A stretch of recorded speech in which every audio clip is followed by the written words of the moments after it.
Book of Jasher, chapter 46. In those days Joseph was still confined in the prison house in the land of Egypt. At that time the attendants of Pharaoh were standing before him, the chief of the butlers and the chief of the bakers, which belonged to the king of Egypt. And the butler took wine, and placed it before the king to drink, and the baker placed bread before the king to eat. And the king drank of the wine and ate of the bread, he and his servants and ministers that ate at the king's table. And whilst they were eating and drinking, the butler and the baker remained there, and Pharaoh's ministers found many flies in the wine which the butler had brought, and stones of nitre were found in the baker's bread.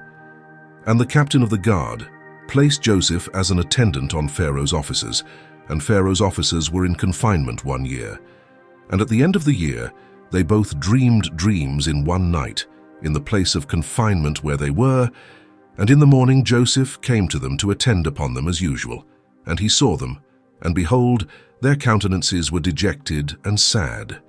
And Joseph asked them, "Why are your countenances sad and dejected this day?" And they said unto him, "We dreamed a dream, and there is no one to interpret it." And Joseph said unto them, "Relate, I pray you, your dream unto me, and God shall give you an answer of peace as you desire." And the butler related his dream unto Joseph, and he said, "I saw in my dream, and behold, a large vine was before me. And upon that vine I saw 3 branches, and the vine speedily blossomed, and reached a great height, and its clusters were ripened and became grapes. And I took the grapes and pressed them in a cup, and placed it in Pharaoh's hand, and he drank. And Joseph said unto him, The 3 branches that were upon the vine are 3 days. Yet within 3 days the king will order thee to be brought out, and he will restore thee to thy office. And thou shalt give the king his wine to drink as at first when thou wast his butler. But let me find favor in thy sight, that thou shalt remember me to Pharaoh when it will be well with thee. And do kindness unto me, and get me brought forth from this prison, for I was stolen away from the land of Canaan, and was sold for a slave in this place. And also that which was told thee concerning my master's wife is false, for they placed me in this dungeon for naught. And the butler answered Joseph, saying, If the king deal well with me as at first, as thou last interpreted to me, I will do all that thou desirest, and get thee brought out of this dungeon. And the baker, seeing that Joseph had accurately interpreted the butler's dream, also approached, and related the whole of his dream to Joseph. And he said unto him, In my dream I saw, and behold, 3 white baskets upon my head. And I looked, and behold, there were in the uppermost basket all manner of baked meats for Pharaoh, and behold, the birds were eating them from off my head. And Joseph said unto him, The 3 baskets which thou didst see are 3 days.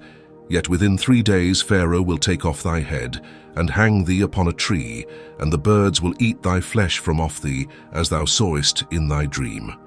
In those days the queen was about to be delivered, and upon that day she bare a son unto the king of Egypt. And they proclaimed that the king had gotten his firstborn son, and all the people of Egypt, together with the officers and servants of Pharaoh, rejoiced greatly. And upon the 3rd day of his birth, Pharaoh made a feast for his officers and servants, for the hosts of the land of Zor and of the land of Egypt. And all the people of Egypt and the servants of Pharaoh came to eat and drink with the king at the feast of his son, and to rejoice at the king's rejoicing. And all the officers of the king and his servants were rejoicing at that time for 8 days at the feast. And they made merry with all sorts of musical instruments, with timbrels and with dances in the king's house for 8 days. And the butler, to whom Joseph had interpreted his dream, forgot Joseph. And he did not mention him to the king as he had promised. For this thing was from the Lord in order to punish Joseph, because he had trusted in man. And Joseph remained after this in the prison house 2 years, until he had completed 12 years.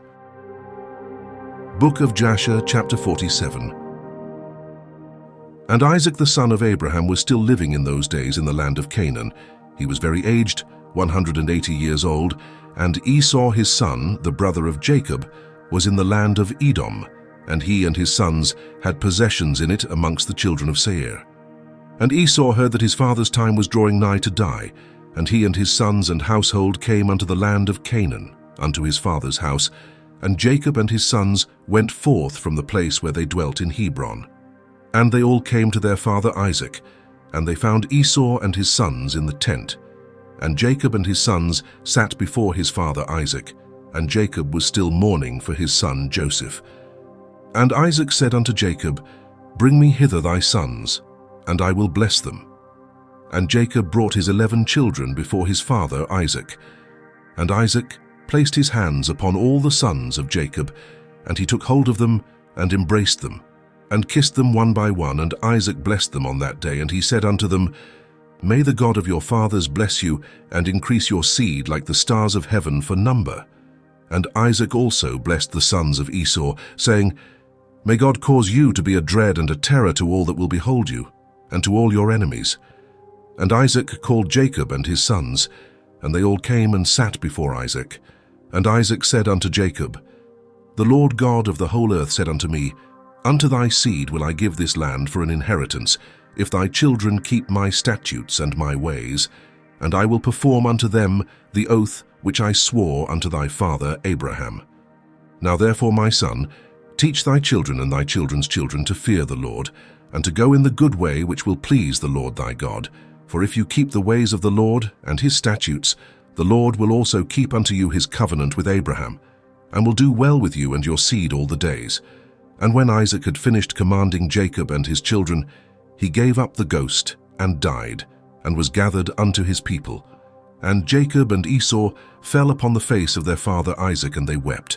And Isaac was 180 years old when he died in the land of Canaan in Hebron, and his sons carried him to the cave of Machpelah, which Abraham had bought from the children of Heth, for a possession of a burial place. And all the kings of the land of Canaan went with Jacob and Esau to bury Isaac, and all the kings of Canaan showed Isaac great honor at his death. And the sons of Jacob and the sons of Esau went barefooted round about, walking and lamenting until they reached Kiriath Arba. And Jacob and Esau buried their father Isaac in the cave of Machpelah, which is in Kiriath Arba in Hebron, and they buried him with very great honor, as at the funeral of kings. And Jacob and his sons, and Esau and his sons, and all the kings of Canaan made a great and heavy mourning, and they buried him and mourned for him many days.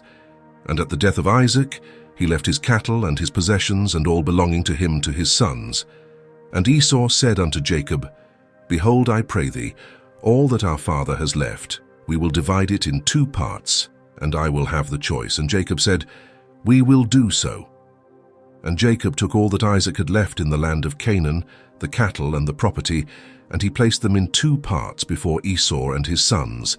And he said unto Esau, Behold, all this is before thee. Choose thou unto thyself the half which thou wilt take. And Jacob said unto Esau, Hear thou, I pray thee, what I will speak unto thee, saying, The Lord God of heaven and earth spoke unto our fathers Abraham and Isaac, saying, Unto thy seed will I give this land for an inheritance forever.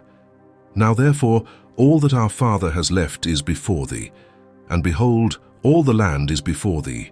Choose thou from them what thou desirest. If thou desirest the whole land, take it for thee and thy children forever, and I will take this riches. And if thou desirest the riches, take it unto thee, and I will take this land for me and for my children, to inherit it forever. And Nebaioth the son of Ishmael was then in the land with his children, and Esau went on that day and consulted with him, saying, Thus has Jacob spoken unto me, and thus has he answered me. Now give thy advice, and we will hear. And Nebaioth said, What is this that Jacob hath spoken unto thee? Behold, all the children of Canaan are dwelling securely in their land, and Jacob saith he will inherit it with his seed all the days. Go now, therefore, and take all thy father's riches, and leave Jacob thy brother in the land, as he has spoken. And Esau rose up and returned to Jacob, and did all that Nebaioth the son of Ishmael had advised. And Esau took all the riches that Isaac had left, the souls, the beasts, the cattle, and the property, and all the riches. He gave nothing to his brother Jacob. And Jacob took all the land of Canaan, from the brook of Egypt unto the river Euphrates, and he took it for an everlasting possession, and for his children and for his seed after him forever. Jacob also took from his brother Esau the cave of Machpelah, which is in Hebron, which Abraham had bought from Ephron for a possession of a burial place for him and his seed forever. And Jacob wrote all these things in the book of purchase, and he signed it, and he testified all this with 4 faithful witnesses. And these are the words which Jacob wrote in the book, saying, The land of Canaan and all the cities of the Hittites, the Hivites, the Jebusites, the Amorites, the Perizzites, and the Girgashites, all the 7 nations from the river of Egypt unto the river Euphrates, and the city of Hebron Kiriath Arba, and the cave which is in it, the whole did Jacob buy from his brother Esau, for value, for a possession, and for an inheritance for his seed after him forever. And Jacob took the book of purchase, and the signature, the command, and the statutes, and the revealed book, and he placed them in an earthen vessel, in order that they should remain for a long time, and he delivered them into the hands of his children. Esau took all that his father had left him after his death from his brother Jacob, and he took all the property from man and beast, camel and ass, ox and lamb, silver and gold, stones and bdellium, and all the riches which had belonged to Isaac, the son of Abraham.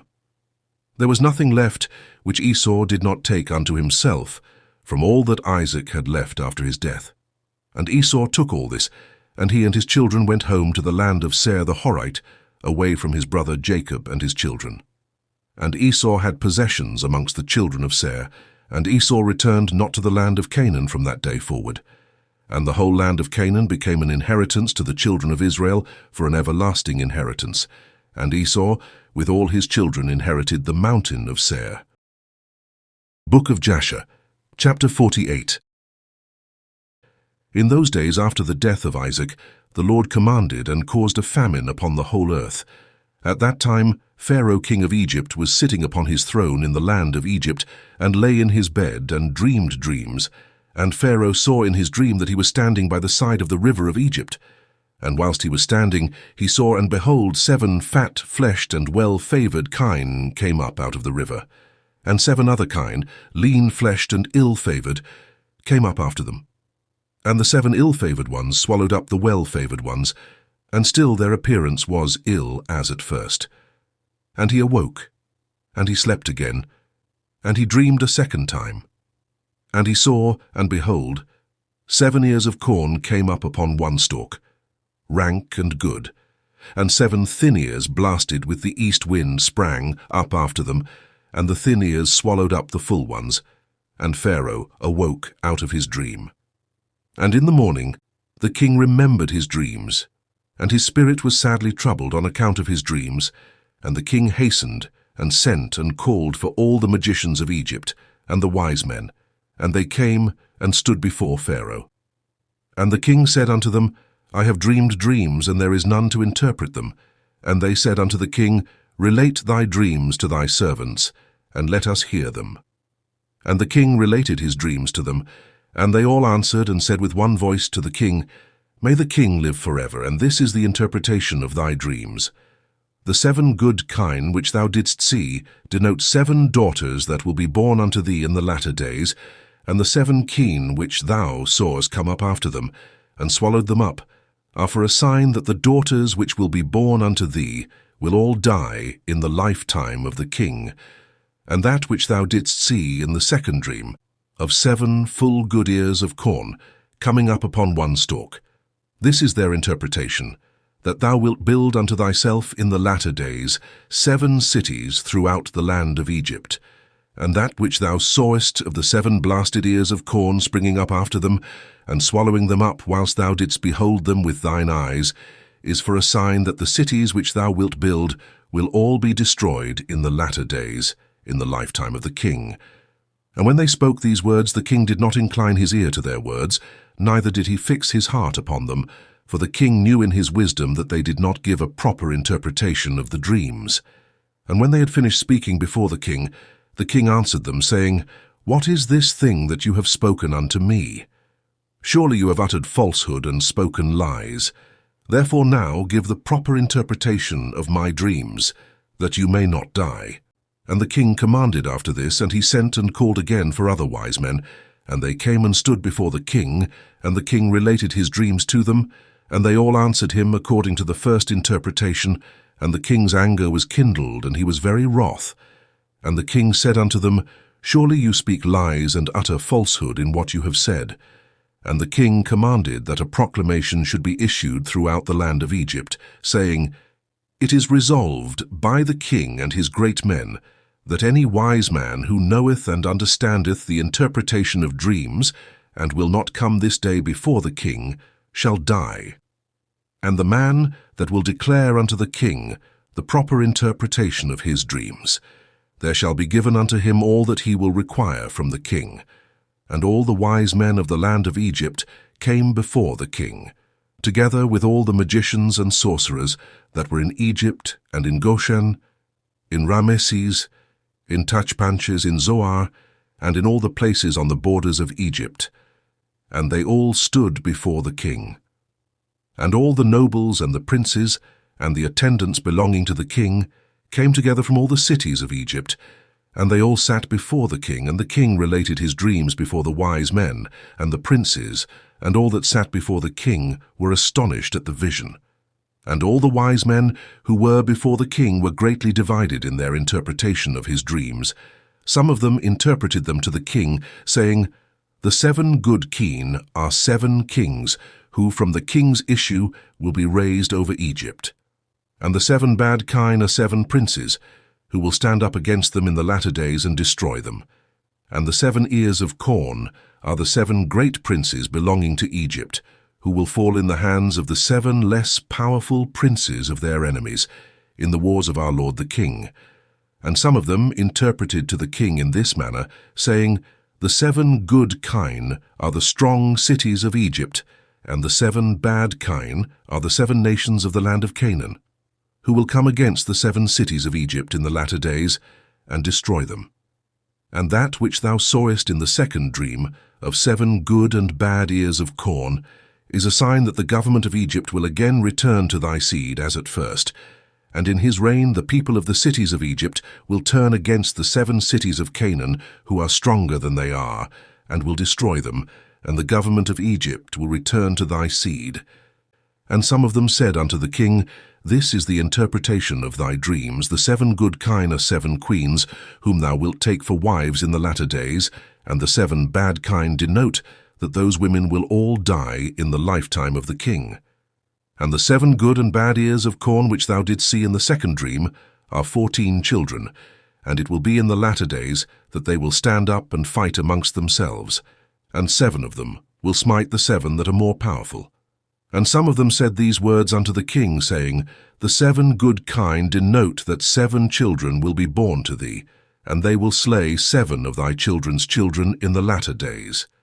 And the 7 good ears of corn which thou didst see in the second dream are those princes against whom 7 other less powerful princes will fight and destroy them in the latter days, and avenge thy children's cause, and the government will again return to thy seed.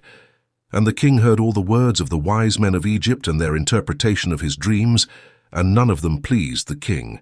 And the king knew in his wisdom that they didn't altogether speak correctly in all these words.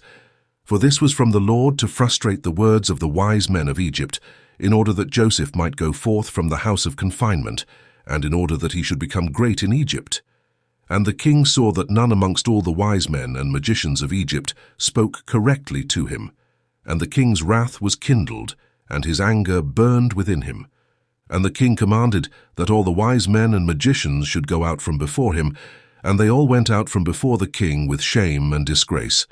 And the king commanded that a proclamation be sent throughout Egypt to slay all the magicians that were in Egypt, and not one of them should be suffered to live. And the captains of the guards belonging to the king rose up, and each man drew his sword, and they began to smite the magicians of Egypt and the wise men. And after this Merod, chief butler to the king, came and bowed down before the king and sat before him. And the butler said unto the king, May the king live forever, and his government be exalted in the land. Thou wast angry with thy servant in those days. Now 2 years passed, and didst place me in the ward, and I was for some time in the ward, I and the chief of the bakers. And there was with us a Hebrew servant, belonging to the captain of the guard. His name was Joseph. For his master had been angry with him and placed him in the house of confinement, and he attended us there. And in some time after, when we were in the ward, we dreamed dreams in one night, I and the chief of the bakers. We dreamed, each man according to the interpretation of his dream. And we came in the morning, and told them to that servant, and he interpreted to us our dreams. To each man according to his dream did he correctly interpret. And it came to pass, as he interpreted to us, so was the event. There fell not to the ground any of his words. And now therefore, my lord and king, do not slay the people of Egypt for naught. Behold, that slave is still confined in the house by the captain of the guard, his master, in the house of confinement. If it pleaseth the king, let him send for him, that he may come before thee, and he will make known to thee the correct interpretation of the dream which thou didst dream. And the king heard the words of the chief butler, and the king ordered that the wise men of Egypt should not be slain. And the king ordered his servants to bring Joseph before him. And the king said unto them, Go to him, and do not terrify him, lest he be confused, and will not know to speak properly. And the servants of the king went to Joseph, and they brought him hastily out of the dungeon. And the king's servants shaved him, and he changed his prison garment, and he came before the king. And the king was sitting upon his royal throne in a princely dress girt around with a golden ephod. And the fine gold which was upon it sparkled, and the carbuncle and the ruby and the emerald, together with all the precious stones that were upon the king's head, dazzled the eye. And Joseph wondered greatly at the king. And the throne upon which the king sat was covered with gold and silver, and with onyx stones, and it had 70 steps. And it was their custom throughout the land of Egypt, that every man who came to speak to the king, if he was a prince or one that was estimable in the sight of the king, he ascended to the king's throne as far as the 31st step, and the king would descend to the 36th step and speak with him. If he was one of the common people, he ascended to the 3rd step, and the king would descend to the 4th and speak to him. And their custom was, moreover, that any man who understood to speak in all the 70 languages, he ascended the 70 steps, and went up and spoke till he reached the king. And any man who could not complete the 70, he ascended as many steps as the languages which he knew to speak in. And it was customary in those days in Egypt that no one should reign over them, but who understood to speak in the 70 languages. And when Joseph came before the king, he bowed down to the ground before the king, and he ascended to the 3rd step. And the king sat upon the 4th step and spoke with Joseph. And the king said unto Joseph, I dreamed a dream, and there is no interpreter to interpret it properly. And I commanded this day that all the magicians of Egypt and the wise men thereof should come before me. And I related my dreams to them, and no one has properly interpreted them to me. And after this, I this day heard concerning thee, that thou art a wise man, and canst correctly interpret every dream that thou hearest. And Joseph answered Pharaoh, saying, Let Pharaoh relate his dreams that he dreamed. Surely the interpretations belong to God. And Pharaoh related his dreams to Joseph, the dream of the keen, and the dream of the ears of corn, and the king left off speaking. And Joseph was then clothed with the Spirit of God before the king, and he knew all the things that would befall the king from that day forward, and he knew the proper interpretation of the king's dream, and he spoke before the king. And Joseph found favor in the sight of the king, and the king inclined his ears and his heart, and he heard all the words of Joseph. And Joseph said unto the king, Do not imagine that they are 2 dreams, for it is only one dream. For that which God has chosen to do throughout the land he has shown to the king in his dream, and this is the proper interpretation of thy dream. The 7 good kine and ears of corn are 7 years, and the 7 bad kine and ears of corn are also 7 years. It is one dream. Behold, the 7 years that are coming there will be a great plenty throughout the land, and after that the 7 years of famine will follow them, a very grievous famine, and all the plenty will be forgotten from the land, and the famine will consume the inhabitants of the land. The king dreamed one dream, and the dream was therefore repeated unto Pharaoh, because the thing is established by God, and God will shortly bring it to pass.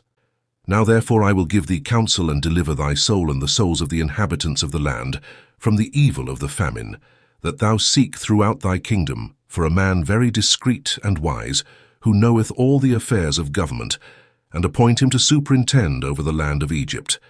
And let the man whom thou placest over Egypt appoint officers under him, that they gather in all the food of the good years that are coming, and let them lay up corn and deposit it in thy appointed stores. And let them keep that food for the 7 years of famine, that it may be found for thee and thy people and thy whole land, and that thou and thy land be not cut off by the famine. Let all the inhabitants of the land be also ordered that they gather in every man the produce of his field, of all sorts of food during the 7 good years, and that they place it in their stores, that it may be found for them in the days of the famine, and that they may live upon it. This is the proper interpretation of thy dream, and this is the counsel given to save thy soul and the souls of all thy subjects. And the king answered and said unto Joseph, Who saith and who knoweth that thy words are correct? And he said unto the king, This shall be a sign for thee respecting all my words, that they are true, and that my advice is good for thee. Behold, thy wife sitteth this day upon the stool of delivery, and she will bear thee a son, and thou wilt rejoice with him. When thy child shall have gone forth from his mother's womb, thy firstborn son that has been born these 2 years back shall die, and thou wilt be comforted in the child that will be born unto thee this day. And Joseph finished speaking these words to the king, and he bowed down to the king, and he went out. And when Joseph had gone out from the king's presence, those signs which Joseph had spoken unto the king came to pass on that day. And the queen bare a son on that day, and the king heard the glad tidings about his son, and he rejoiced. And when the reporter had gone forth from the king's presence, the king's servants found the firstborn son of the king fallen dead upon the ground. And there was great lamentation and noise in the king's house, and the king heard it. And he said, What is the noise and lamentation that I've heard in the house? And they told the king that his firstborn son had died. Then the king knew that all Joseph's words that he had spoken were correct, and the king was consoled for his son by the child that was born to him on that day as Joseph had spoken. Book of Jasher, chapter 49. After these things the king sent and assembled all his officers and servants, and all the princes and nobles belonging to the king, and they all came before the king.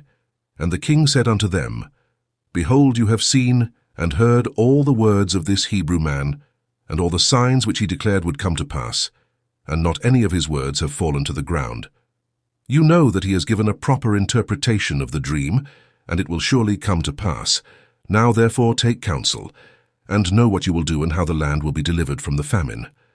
Seek now and see whether the like can be found, in whose heart there is wisdom and knowledge, and I will appoint him over the land. For you have heard what the Hebrew man has advised concerning this to save the land therewith from the famine, and I know that the land will not be delivered from the famine, but with the advice of the Hebrew man, him that advised me. And they all answered the king and said, The counsel which the Hebrew has given concerning this is good. Now therefore, our Lord and King, behold, the whole land is in thy hand. Do that which seemeth good in thy sight. Him whom thou chooses, and whom thou in thy wisdom knowest to be wise and capable of delivering the land with his wisdom, him shall the king appoint to be under him over the land. And the king said to all the officers, I have thought that since God has made known to the Hebrew man all that he has spoken, there is none so discreet and wise in the whole land as he is. If it seem good in your sight, I will place him over the land, for he will save the land with his wisdom. And all the officers answered the king and said, But surely it is written in the laws of Egypt, and it should not be violated, that no man shall reign over Egypt, nor be the second to the king, but one who has knowledge in all the languages of the sons of men. Now therefore, our Lord and King, behold, this Hebrew man can only speak the Hebrew language, and how then can he be over us the second under government, a man who not even knoweth our language? Now we pray thee, send for him, and let him come before thee, and prove him in all things, and do as thou see fit. And the king said, It shall be done tomorrow, and the thing that you have spoken is good. And all the officers came on that day before the king.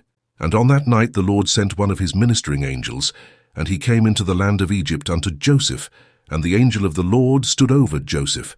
And behold, Joseph was lying in the bed at night in his master's house in the dungeon, for his master had put him back into the dungeon on account of his wife. And the angel roused him from his sleep, and Joseph rose up and stood upon his legs. And behold, the angel of the Lord was standing opposite to him. And the angel of the Lord spoke with Joseph, and he taught him all the languages of man in that night, and he called his name Jehoshaphat. And the angel of the Lord went from him, and Joseph returned and lay upon his bed. And Joseph was astonished at the vision which he saw. And it came to pass in the morning that the king sent for all his officers and servants, and they all came and sat before the king, and the king ordered Joseph to be brought. And the king's servants went and brought Joseph before Pharaoh. And the king came forth and ascended the steps of the throne, and Joseph spoke unto the king in all languages, and Joseph went up to him, and spoke unto the king until he arrived before the king in the 70th step, and he sat before the king. And the king greatly rejoiced on account of Joseph, and all the king's officers rejoiced greatly with the king when they heard all the words of Joseph. And the thing seemed good in the sight of the king and the officers, to appoint Joseph to be second to the king over the whole land of Egypt. And the king spoke to Joseph, saying, Now thou didst give me counsel to appoint a wise man over the land of Egypt, in order with his wisdom to save the land from the famine. Now therefore, since God has made all this known to thee, and all the words which thou hast spoken, there is not throughout the land a discreet and wise man like unto thee. And thy name no more shall be called Joseph, but Zaphnath-Paneah shall be thy name. Thou shalt be second to me, and according to thy word shall be all the affairs of my government, and at thy word shall my people go out and come in. Also from under thy hand shall my servants and officers receive their salary which is given to them monthly, and to thee shall all the people of the land bow down. Only in my throne will I be greater than thou. And the king took off his ring from his hand, and put it upon the hand of Joseph. And the king dressed Joseph in a princely garment, and he put a golden crown upon his head, and he put a golden chain upon his neck. And the king commanded his servants, and they made him ride in the second chariot belonging to the king, that went opposite to the king's chariot. And he caused him to ride upon a great and strong horse from the king's horses, and to be conducted through the streets of the land of Egypt. And the king commanded that all those that played upon timbrels, harps, and other musical instruments should go forth with Joseph. 1,000 timbrels, 1,000 mekaloth, and 1,000 nabelim went after him. And 5,000 men with drawn swords glittering in their hands, and they went marching and playing before Joseph. And 20,000 of the great men of the king, girt with girdles of skin covered with gold, marched at the right hand of Joseph, and 20,000 at his left.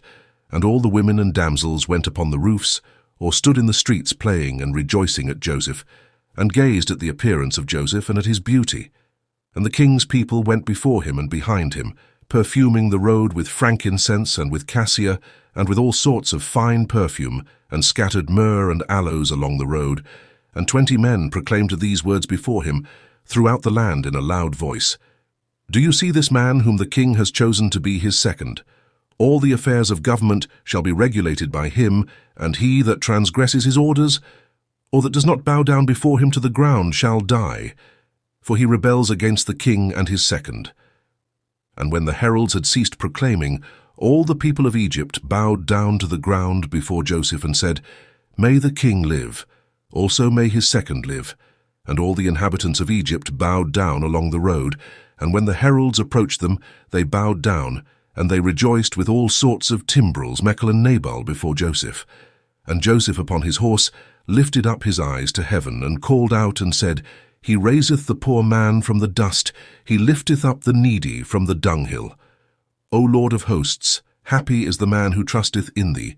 And Joseph passed throughout the land of Egypt with Pharaoh's servants and officers, and they showed him the whole land of Egypt and all the king's treasures. And Joseph returned and came on that day before Pharaoh.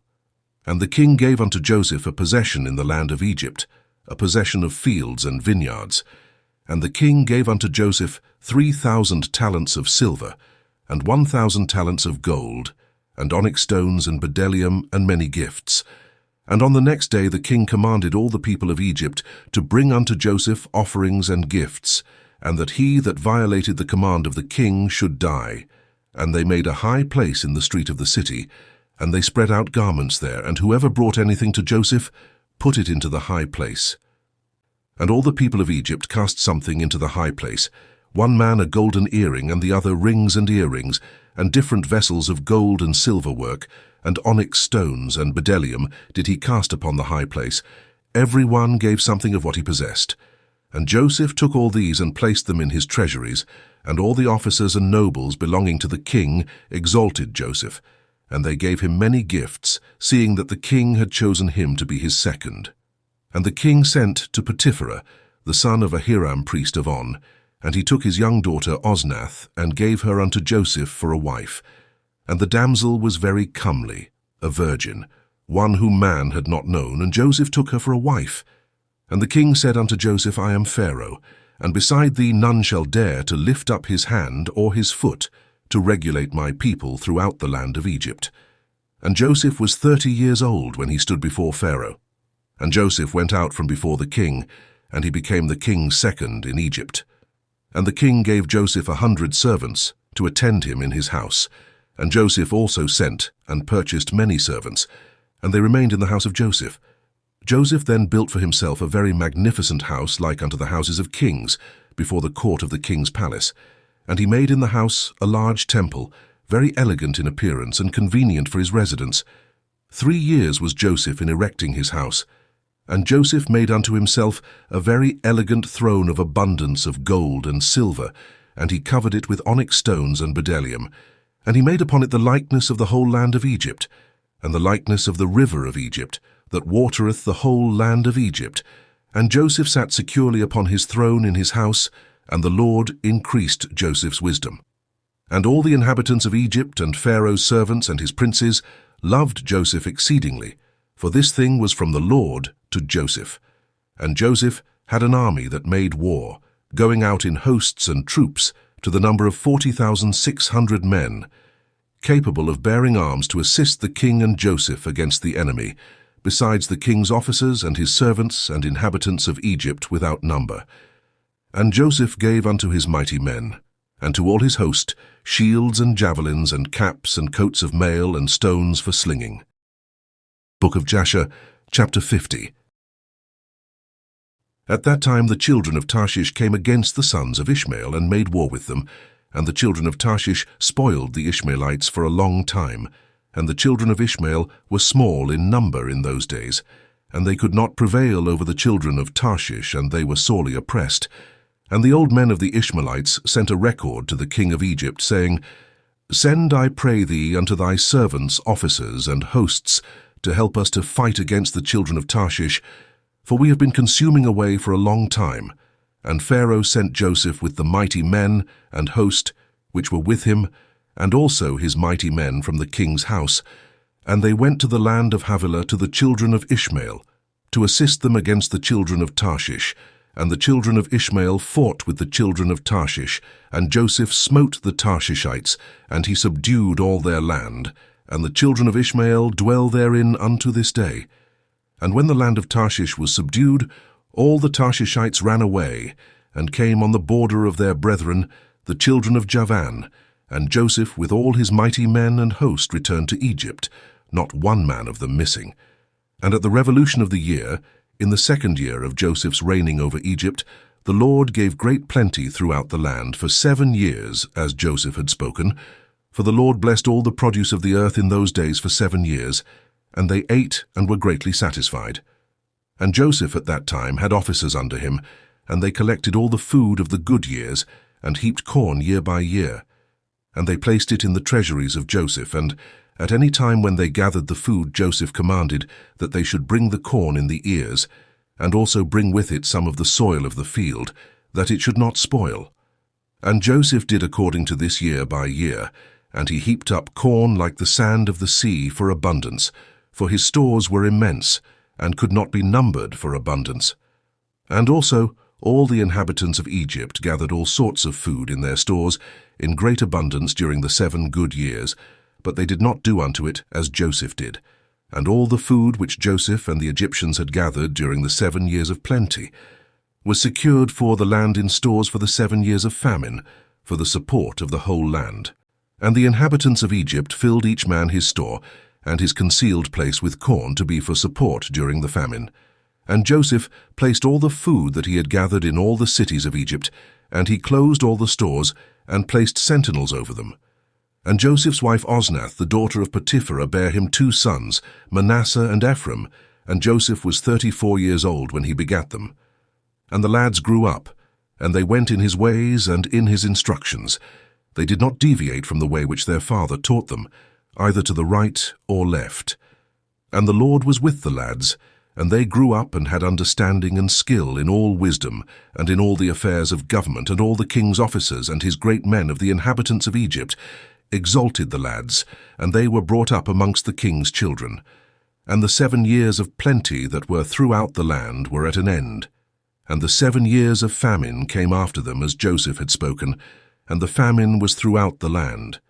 And all the people of Egypt saw that the famine had commenced in the land of Egypt, and all the people of Egypt opened their stores of corn, for the famine prevailed over them. And they found all the food that was in their stores full of vermin and not fit to eat. And the famine prevailed throughout the land, and all the inhabitants of Egypt came and cried before Pharaoh, for the famine was heavy upon them. And they said unto Pharaoh, Give food unto thy servants, and wherefore shall we die through hunger before thy eyes, even we and our little ones? And Pharaoh answered them, saying, And wherefore do you cry unto me? Did not Joseph command that the corn should be laid up during the 7 years of plenty for the years of famine? And wherefore did you not hearken to his voice? And the people of Egypt answered the king, saying, As thy soul liveth, our lord, thy servants have done all that Joseph ordered, for thy servants also gathered in all the produce of their fields during the 7 years of plenty, and laid it in the stores unto this day. And when the famine prevailed over thy servants, we opened our stores, and behold, all our produce was filled with vermin, and was not fit for food. And when the king heard all that had befallen the inhabitants of Egypt, the king was greatly afraid on account of the famine, and he was much terrified. And the king answered the people of Egypt, saying, Since all this has happened unto you, go unto Joseph. Do whatever he shall say unto you. Transgress not his commands. And all the people of Egypt went forth and came unto Joseph, and said unto him, Give unto us food, and wherefore shall we die before thee through hunger? For we gathered in our produce during the 7 years as thou didst command, and we put it in store, and thus has it befallen us. And when Joseph heard all the words of the people of Egypt and what had befallen them, Joseph opened all his stores of the produce, and he sold it unto the people of Egypt. And the famine prevailed throughout the land, and the famine was in all countries, but in the land of Egypt there was produce for sale. And all the inhabitants of Egypt came unto Joseph to buy corn, for the famine prevailed over them, and all their corn was spoiled, and Joseph daily sold it to all the people of Egypt. And all the inhabitants of the land of Canaan, and the Philistines, and those beyond the Jordan, and the children of the east, and all the cities of the lands far and nigh, heard that there was corn in Egypt, and they all came to Egypt to buy corn, for the famine prevailed over them. And Joseph opened the stores of corn and placed officers over them, and they daily stood and sold to all that came. And Joseph knew that his brethren also would come to Egypt to buy corn, for the famine prevailed throughout the earth. And Joseph commanded all his people that they should cause it to be proclaimed throughout the land of Egypt, saying, It is the pleasure of the king, of his second and of their great men, that any person who wishes to buy corn in Egypt shall not send his servants to Egypt to purchase, but his sons, and also any Egyptian or Canaanite who shall come from any of the stores from buying corn in Egypt, and shall go and sell it throughout the land, he shall die. For no one shall buy but for the support of his household. And any man leading 2 or 3 beasts shall die, for a man shall only lead his own beast. And Joseph placed sentinels at the gates of Egypt, and commanded them, saying, Any person who may come to buy corn, suffer him not to enter until his name, and the name of his father, and the name of his father's father be written down, and whatever is written by day. Send their names unto me in the evening, that I may know their names. And Joseph placed officers throughout the land of Egypt, and he commanded them to do all these things. And Joseph did all these things, and made these statutes, in order that he might know when his brethren should come to Egypt to buy corn. And Joseph's people caused it daily to be proclaimed in Egypt, according to these words and statutes which Joseph had commanded. And all the inhabitants of the east and west country, and of all the earth, heard of the statutes and regulations which Joseph had enacted in Egypt, and the inhabitants of the extreme parts of the earth came, and they bought corn in Egypt day after day, and then went away. And all the officers of Egypt did as Joseph had commanded, and all that came to Egypt to buy corn, the gatekeepers would write their names and their fathers' names, and daily bring them in the evening before Joseph. Book of Jasher, chapter 51.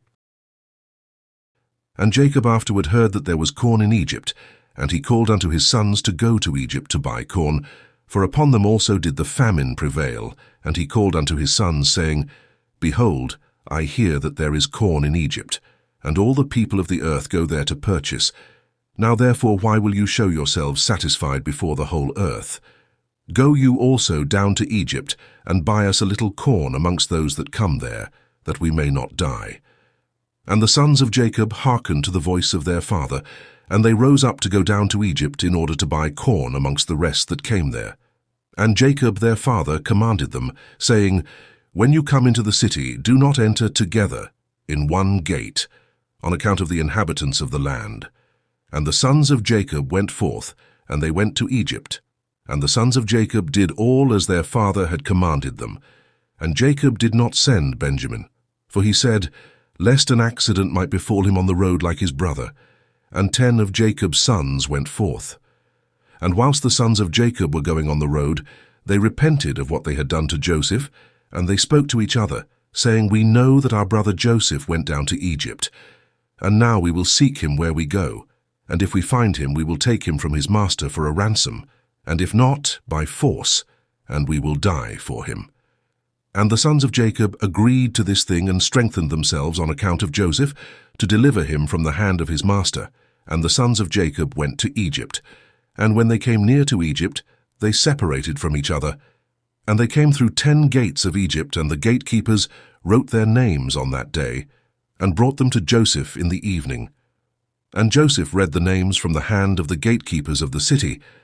And he found that his brethren had entered at the 10 gates of the city, and Joseph at that time commanded that it should be proclaimed throughout the land of Egypt, saying, Go forth all ye store guards, close all the corn stores, and let only one remain open, that those who come may purchase from it. And all the officers of Joseph did so at that time, and they closed all the stores, and left only one open. And Joseph gave the written names of his brethren to him, that was set over the open store. And he said unto him, Whosoever shall come to thee to buy corn, ask his name, and when men of these names shall come before thee, seize them and send them. And they did so. And when the sons of Jacob came into the city, they joined together in the city to seek Joseph before they bought themselves corn, and they went to the walls of the harlots, and they sought Joseph in the walls of the harlots for 3 days, for they thought that Joseph would come in the walls of the harlots. For Joseph was very comely and well-favored, and the sons of Jacob sought Joseph for 3 days, and they could not find him. And the man who was set over the open store sought for those names which Joseph had given him, and he did not find them.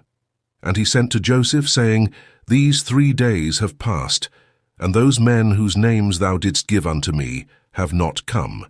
And Joseph sent servants to seek the men in all Egypt, and to bring them before Joseph. And Joseph's servants went and came into Egypt, and could not find them, and went to Goshen, and they were not there, and then went to the city of Rameses, and could not find them. And Joseph continued to send 16 servants to seek his brothers, and they went and spread themselves in the 4 corners of the city. And 4 of the servants went into the house of the harlots, and they found the 10 men there seeking their brother. And those 4 men took them and brought them before him, and they bowed down to him to the ground. And Joseph was sitting upon his throne in his temple, clothed with princely garments, and upon his head was a large crown of gold, and all the mighty men were sitting around him. And the sons of Jacob saw Joseph, and his figure and comeliness and dignity of countenance seemed wonderful in their eyes, and they again bowed down to him to the ground. And Joseph saw his brethren, and he knew them, but they knew him not, for Joseph was very great in their eyes, therefore they knew him not. And Joseph spoke to them, saying, From whence come ye? And they all answered and said, Thy servants have come from the land of Canaan to buy corn, for the famine prevails throughout the earth. And thy servants heard that there was corn in Egypt, so they have come amongst the other comers to buy corn for their support. And Joseph answered them, saying, If you have come to purchase as you say, why do you come through 10 gates of the city? It can only be that you have come to spy through the land. And they all together answered Joseph and said, Not so, my lord, we are right, thy servants are not spies, but we have come to buy corn, for thy servants are all brothers, the sons of one man in the land of Canaan. And our father commanded us, saying, When you come to the city, do not enter together at one gate on account of the inhabitants of the land. And Joseph again answered them, and said, That is the thing which I spoke unto you. You have come to spy through the land, therefore you all came through 10 gates of the city. You have come to see the nakedness of the land. Surely every one that cometh to buy corn goeth his way. And you are already 3 days in the land. And what do you do in the walls of harlots in which you have been for these 3 days? Surely spies do like unto these things. And they said unto Joseph, Far be it from our Lord to speak thus, for we are 12 brothers, the sons of our father Jacob, in the land of Canaan, the son of Isaac, the son of Abraham, the Hebrew.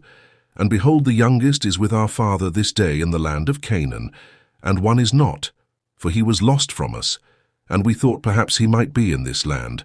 So we are seeking him throughout the land, and have come even to the houses of harlots to seek him there. And Joseph said unto them, And have you then sought him throughout the earth, that there only remained Egypt for you to seek him in? And what also should your brother do in the houses of harlots, although he were in Egypt? Have you not said that you are from the sons of Isaac, the son of Abraham? And what shall the sons of Jacob do then in the houses of harlots? And they said unto him, Because we heard that Ishmaelites stole him from us, and it was told unto us that they sold him in Egypt. And thy servant, our brother, is very comely and well-favored. So we thought he would surely be in the houses of harlots. Therefore thy servants went there to seek him, and give ransom for him. And Joseph still answered them, saying, Surely you speak falsely and utter lies, to say of yourselves that you are the sons of Abraham. As Pharaoh liveth, you are spies. Therefore have you come to the houses of harlots, that you should not be known. And Joseph said unto them, And now, if you find him, and his master requireth of you a great price, will you give it for him? And they said, It shall be given. And he said unto them, And if his master will not consent to part with him for a great price, what will you do unto him on his account? And they answered him, saying, If he will not give him unto us, we will slay him, and take our brother, and go away. And Joseph said unto them, That is the thing which I have spoken to you. You are spies, for you are come to slay the inhabitants of the land. For we heard that 2 of your brethren smote all the inhabitants of Shechem in the land of Canaan, on account of your sister. And you now come to do the like in Egypt, on account of your brother. Only hereby shall I know that you are true men, if you will send home one from amongst you to fetch your youngest brother from your father, and to bring him here unto me, and by doing this thing I will know that you are right. And Joseph called to 70 of his mighty men, and he said unto them, Take these men, and bring them into the ward. And the mighty men took the 10 men, they laid hold of them, and put them into the ward. And they were in the ward 3 days. And on the 3rd day Joseph had them brought out of the ward, and he said unto them, Do this for yourselves, if you be true men, so that you may live. One of your brethren shall be confined in the ward, whilst you go and take home the corn for your household to the land of Canaan. And fetch your youngest brother, and bring him here unto me, that I may know that you are true men when you do this thing. And Joseph went out from them, and came into the chamber, and wept a great weeping. For his pity was excited for them, and he washed his face, and returned to them again. And he took Simeon from them, and ordered him to be bound. But Simeon was not willing to be done so, for he was a very powerful man, and they could not bind him. And Joseph called unto his mighty men, and 70 valiant men came before him with drawn swords in their hands. And the sons of Jacob were terrified at them. And Joseph said unto them, Seize this man, and confine him in prison until his brethren come to him. And Joseph's valiant men hastened, and they all laid hold of Simeon to bind him. And Simeon gave a loud and terrible shriek, and the cry was heard at a distance. And all the valiant men of Joseph were terrified at the sound of the shriek, that they fell upon their faces, and they were greatly afraid and fled. And all the men that were with Joseph fled, for they were greatly afraid of their lives. And only Joseph and Manasseh his son remained there. And Manasseh the son of Joseph saw the strength of Simeon, and he was exceedingly wroth. And Manasseh the son of Joseph rose up to Simeon, and Manasseh smote Simeon a heavy blow with his fist against the back of his neck. And Simeon was stilled of his rage. And Manasseh laid hold of Simeon, and he seized him violently, and he bound him, and brought him into the house of confinement. And all the sons of Jacob were astonished at the act of the youth. And Simeon said unto his brethren, None of you must say that this is the smiting of an Egyptian, but it is the smiting of the house of my father. And after this Joseph ordered him to be called who was set over the storehouse, to fill their sacks with corn as much as they could carry, and to restore every man's money into his sack, and to give them provision for the road, and thus did he unto them.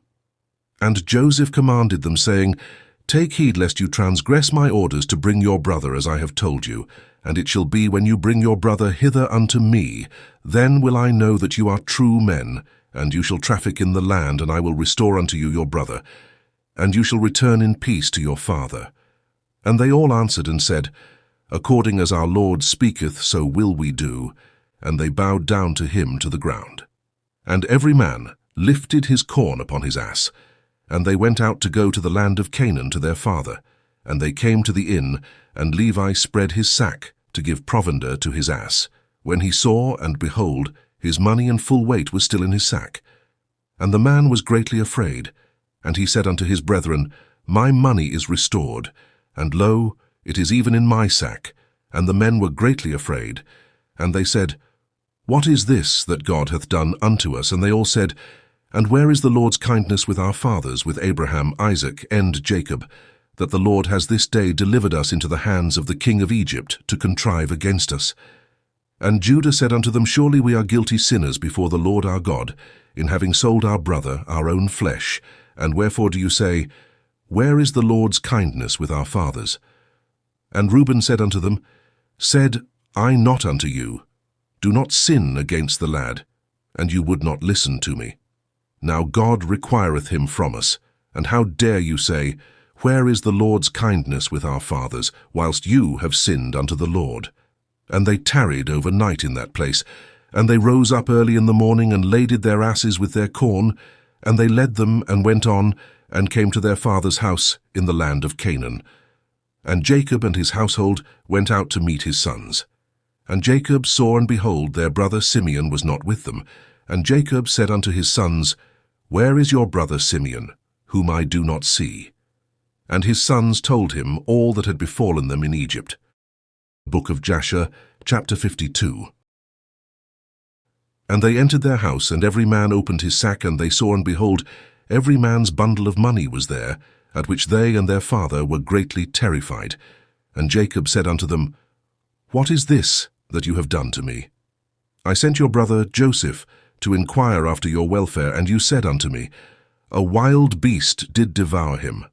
And Simeon went with you to buy food, and you say, The king of Egypt hath confined him in prison, and you wish to take Benjamin to cause his death also, and bring down my grey hairs with sorrow to the grave on account of Benjamin and his brother Joseph. Now therefore my son shall not go down with you, for his brother is dead, and he is left alone, and mischief may befall him by the way in which you go, as it befell his brother. And Reuben said unto his father, Thou shalt slay my 2 sons, if I do not bring thy son, and place him before thee. And Jacob said unto his sons, Abide ye here, and do not go down to Egypt, for my son shall not go down with you to Egypt, nor die like his brother. And Judah said unto them, Refrain ye from him, until the corn is finished, and he will then say, Take down your brother, when he will find his own life and the life of his household in danger from the famine. And in those days the famine was sore throughout the land, and all the people of the earth went and came to Egypt to buy food, for the famine prevailed greatly amongst them. And the sons of Jacob remained in Canaan 1 year and 2 months, until their corn was finished. And it came to pass, after their corn was finished, the whole household of Jacob was pinched with hunger, and all the infants of the sons of Jacob came together. And they approached Jacob, and they all surrounded him, and they said unto him, Give unto us bread, and wherefore shall we all perish through hunger in thy presence? Jacob heard the words of his son's children, and he wept a great weeping, and his pity was roused for them. And Jacob called unto his sons, and they all came and sat before him.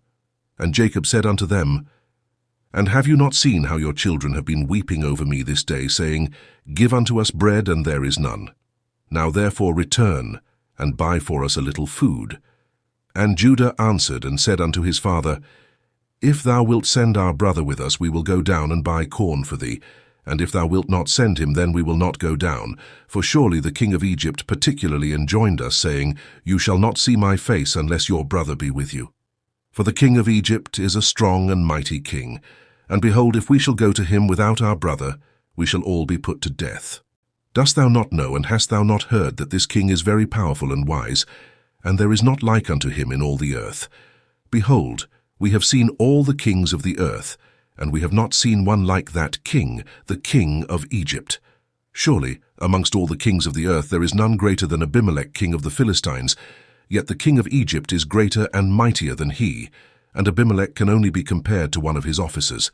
Father, thou hast not seen his palace and his throne, and all his servants standing before him. Thou hast not seen that king upon his throne, in his pomp and royal appearance, dressed in his kingly robes, with a large golden crown upon his head. Thou hast not seen the honor and glory which God has given unto him, for there is not like unto him in all the earth. Father, thou hast not seen the wisdom, the understanding, and the knowledge which God has given in his heart, nor heard his sweet voice when he spake unto us. We know not, Father, who made him acquainted with our names and all that befell us, yet he asked also after thee, saying, Is your father still living, and is it well with him? Thou hast not seen the affairs of the government of Egypt regulated by him, without inquiring of Pharaoh his lord. Thou hast not seen the awe and fear which he impressed upon all the Egyptians. And also, when we went from him, we threatened to do unto Egypt like unto the rest of the cities of the Amorites, and we were exceedingly wroth against all his words which he spoke concerning us as spies. And now, when we shall again come before him, his terror will fall upon us all. And not one of us will be able to speak to him either a little or a great thing. Now therefore, Father, send, we pray thee, the lad with us, and we will go down and buy thee food for our support, and not die through hunger. And Jacob said, Why have you dealt so ill with me to tell the king you had a brother? What is this thing that you have done unto me? And Judah said unto Jacob his father, Give the lad into my care, and we will rise up and go down to Egypt and buy corn, and then return, and it shall be when we return, if the lad be not with us, then let me bear thy blame forever. Hast thou seen all our infants weeping over thee through hunger, and there is no power in thy hand to satisfy them? Now let thy pity be roused for them, and send our brother with us, and we will go. For how will the Lord's kindness to our ancestors be manifested to thee, when thou sayest that the king of Egypt will take away thy son? As the Lord liveth, I will not leave him until I bring him and place him before thee. But pray for us unto the Lord, that he may deal kindly with us, to cause us to be received favorably and kindly before the king of Egypt and his men. For had we not delayed, surely now we had returned a second time with thy son. And Jacob said unto his sons, I trust in the Lord God, that he may deliver you and give you favor in the sight of the king of Egypt, and in the sight of all his men. Now, therefore, rise up and go to the man, and take for him in your hands a present from what can be obtained in the land, and bring it before him. And may the Almighty God give you mercy before him, that he may send Benjamin and Simeon your brethren with you. And all the men rose up, and they took their brother Benjamin, and they took in their hands a large present of the best of the land, and they also took a double portion of silver. And Jacob strictly commanded his sons concerning Benjamin, saying, Take heed of him in the way in which you are going, and do not separate yourselves from him in the road, neither in Egypt. And Jacob rose up from his sons, and spread forth his hands, and he prayed unto the Lord on account of his sons, saying, O Lord God of heaven and earth, remember thy covenant with our father Abraham, remember it with my father Isaac, and deal kindly with my sons, and deliver them not into the hands of the king of Egypt. Do it, I pray thee, O God, for the sake of thy mercies, and redeem all my children, and rescue them from Egyptian power, and send them their 2 brothers. And all the wives of the sons of Jacob and their children lifted up their eyes to heaven, and they all wept before the Lord, and cried unto him to deliver their fathers from the hand of the king of Egypt.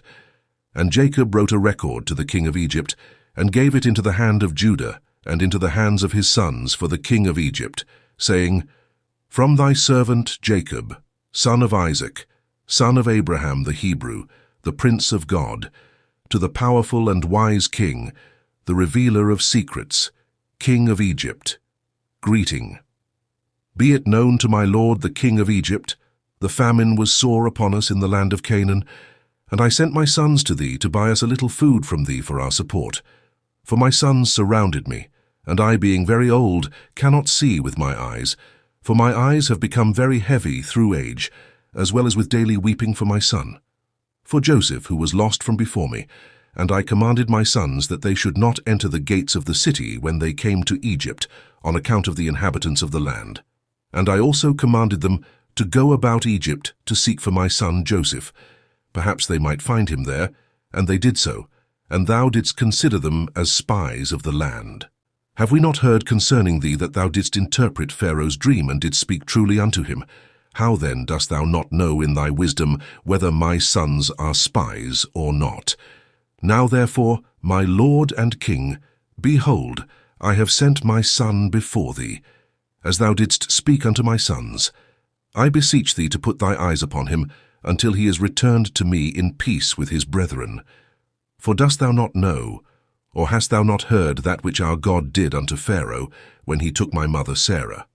And what he did unto Abimelech king of the Philistines on account of her, and also what our father Abraham did unto the 9 kings of Elam, how he smote them all with a few men that were with him. And also what my 2 sons Simeon and Levi did unto the 8 cities of the Amorites, how they destroyed them on account of their sister Dinah. And also on account of their brother Benjamin, they consoled themselves for the loss of his brother Joseph. What will they then do for him, when they see the hand of any people prevailing over them, for his sake? Dost thou not know, O king of Egypt, that the power of God is with us, and that also God ever heareth our prayers, and forsaketh us not all the days? And when my sons told me of thy dealings with them, I called not unto the Lord on account of thee, for then thou wouldst have perished with thy men before my son Benjamin came before thee. But I thought that as Simeon my son was in thy house, perhaps thou mightest deal kindly with him. Therefore I did not this thing unto thee. Now therefore, behold, Benjamin, my son cometh unto thee with my sons. Take heed of him, and put thy eyes upon him. And then will God place his eyes over thee and throughout thy kingdom. Now I have told thee all that is in my heart. And behold, my sons are coming to thee with their brother. Examine the face of the whole earth for their sake, and send them back in peace with their brethren. And Jacob gave the record to his sons into the care of Judah, to give it unto the king of Egypt. Book of Jasher, chapter 53. And the sons of Jacob rose up and took Benjamin and the whole of the presents, and they went and came to Egypt, and they stood before Joseph. And Joseph beheld his brother Benjamin with them, and he saluted them, and these men came to Joseph's house. And Joseph commanded the superintendent of his house to give to his brethren to eat, and he did so unto them. And at noontime Joseph sent for the men to come before him with Benjamin. And the men told the superintendent of Joseph's house concerning the silver that was returned in their sacks. And he said unto them, It will be well with you, fear not. And he brought their brother Simeon unto them. And Simeon said unto his brethren, The Lord of the Egyptians has acted very kindly unto me. He did not keep me bound, as you saw with your eyes. For when you went out from the city, he let me free and dealt kindly with me in his house. And Judah took Benjamin by the hand, and they came before Joseph. And they bowed down to him to the ground, and the men gave the present unto Joseph. And they all sat before him. And Joseph said unto them, Is it well with you? Is it well with your children? Is it well with your aged father? And they said, It is well. And Judah took the record which Jacob had sent, and gave it into the hand of Joseph. And Joseph read the letter, and knew his father's writing, and he wished to weep. And he went into an inner room, and he wept a great weeping. And he went out. And he lifted up his eyes and beheld his brother Benjamin, and he said, Is this your brother of whom you spoke unto me? And Benjamin approached Joseph, and Joseph placed his hand upon his head, and he said unto him, May God be gracious unto thee, my son. And when Joseph saw his brother, the son of his mother, he again wished to weep, and he entered the chamber, and he wept there.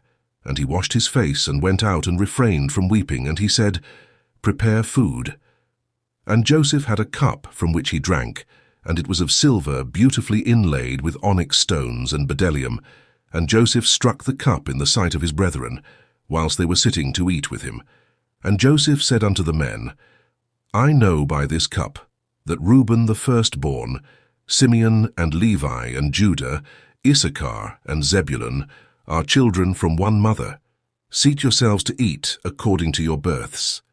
And he also placed the others according to their births, and he said, I know that this your youngest brother has no brother, and I, like him, have no brother. He shall therefore sit down to eat with me. And Benjamin went up before Joseph, and sat upon the throne. And the men beheld the acts of Joseph, and they were astonished at them. And the men ate and drank at that time with Joseph. And he then gave presents unto them. And Joseph gave one gift unto Benjamin, and Manasseh and Ephraim saw the acts of their father. And they also gave presents unto him, and Osnath gave him one present, and they were 5 presents in the hand of Benjamin. And Joseph brought them out wine to drink, and they would not drink, and they said, From the day on which Joseph was lost we have not drunk wine, nor eaten any delicacies. And Joseph swore unto them, and he pressed them hard, and they drank plentifully with him on that day. And Joseph afterward turned to his brother Benjamin to speak with him. And Benjamin was still sitting upon the throne before Joseph.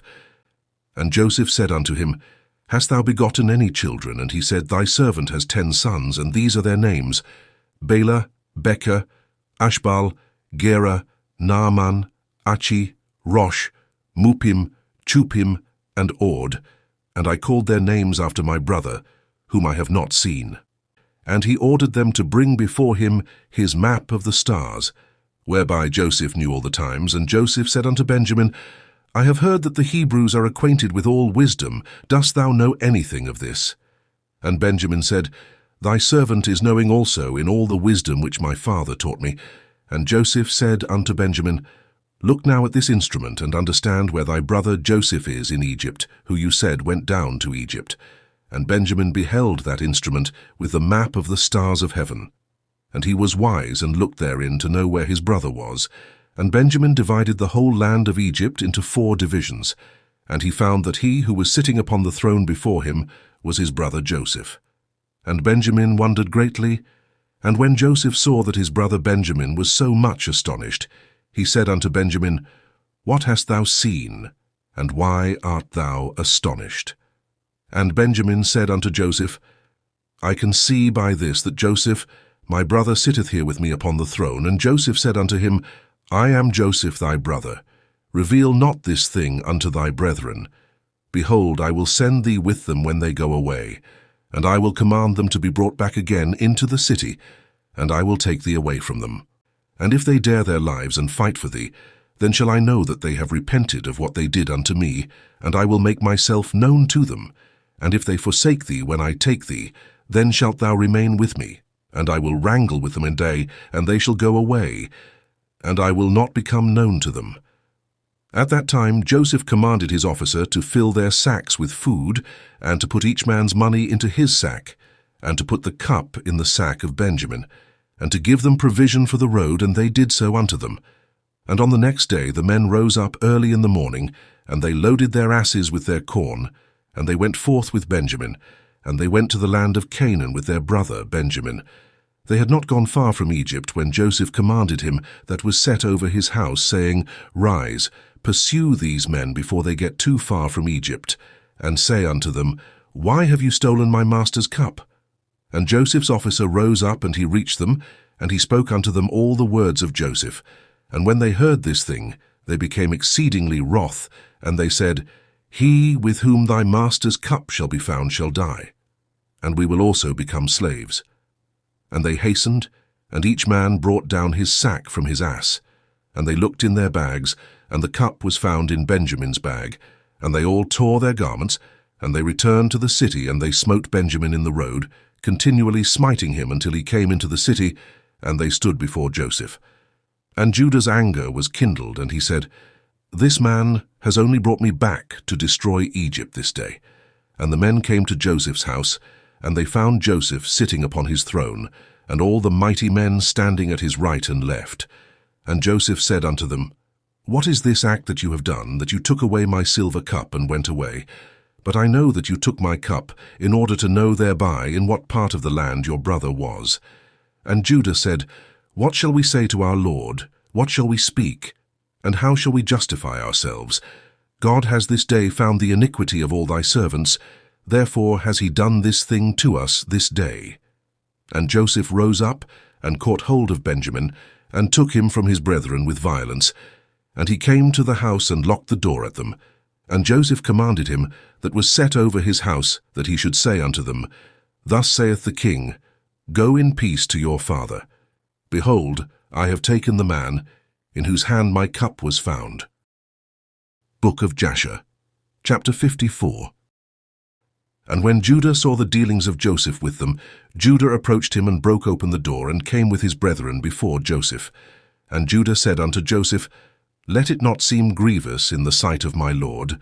May thy servant, I pray thee, speak a word before thee." And Joseph said unto him, "Speak." And Judah spoke before Joseph, and his brethren were there standing before them. And Judah said unto Joseph, "Surely when we first came to our lord to buy food, thou didst consider us as spies of the land. And we brought Benjamin before thee, and thou still makest sport of us this day. Now therefore let the king hear my words, and send, I pray thee, our brother, that he may go along with us to our father, lest thy soul perish this day with all the souls of the inhabitants of Egypt. Dost thou not know what two of my brethren, Simeon and Levi, did unto the city of Shechem, and unto 7 cities of the Amorites, on account of our sister Dinah, and also what they would do for the sake of their brother Benjamin? And I with my strength, who am greater and mightier than both of them, come this day upon thee and thy land, if thou art unwilling to send our brother. Hast thou not heard what our God who made choice of us did unto Pharaoh on account of Sarah our mother, whom he took away from our father, that he smote him and his household with heavy plagues, that even unto this day the Egyptians relate this wonder to each other? So will our God do unto thee on account of Benjamin, whom thou hast this day taken from his father, and on account of the evils which thou this day heapest over us in thy land. For our God will remember his covenant with our father Abraham, and bring evil upon thee, because thou hast grieved the soul of our father this day. Now therefore hear my words that I have this day spoken unto thee, and send our brother that he may go away, lest thou and the people of thy land die by the sword, for you cannot all prevail over me. And Joseph answered Judah, saying, Why hast thou opened wide thy mouth? And why dost thou boast over us, saying, Strength is with thee? As Pharaoh liveth, if I command all my valiant men to fight with you, surely thou and these thy brethren would sink in the mire. And Judah said unto Joseph, Surely it becometh thee and thy people to fear me. As the Lord liveth, if I once draw my sword, I shall not sheathe it again, until I shall this day have slain all Egypt. And I will commence with thee, and finish with Pharaoh thy master. And Joseph answered and said unto him, Surely strength belongeth not alone to thee, I am stronger and mightier than thou. Surely, if thou drawest thy sword, I will put it to thy neck, and the necks of all thy brethren. And Judah said unto him, Surely if I this day open my mouth against thee, I would swallow thee up, that thou be destroyed from off the earth, and perish this day from thy kingdom. And Joseph said, Surely if thou openest thy mouth, I have power, and might to close thy mouth with a stone, until thou shalt not be able to utter a word. See how many stones are before us. Truly I can take a stone, and force it into thy mouth, and break thy jaws. And Judah said, God is witness between us, that we have not hitherto desired to battle with thee, only give us our brother, and we will go from thee. And Joseph answered and said, As Pharaoh liveth, if all the kings of Canaan came together with you, you should not take him from my hand. Now therefore go your way to your father, and your brother shall be unto me for a slave, for he has robbed the king's house. And Judah said, What is it to thee, or to the character of the king? Surely the king sendeth forth from his house throughout the land silver and gold either in gifts or expenses, and thou still talkest about thy cup which thou didst place in our brother's bag, and sayest that he has stolen it from thee. God forbid that our brother Benjamin or any of the seed of Abraham should do this thing to steal from thee, or from anyone else, whether king, prince, or any man. Now therefore cease this accusation, lest the whole earth hear thy words, saying, For a little silver the king of Egypt wrangled with the men, and he accused them and took their brother for a slave.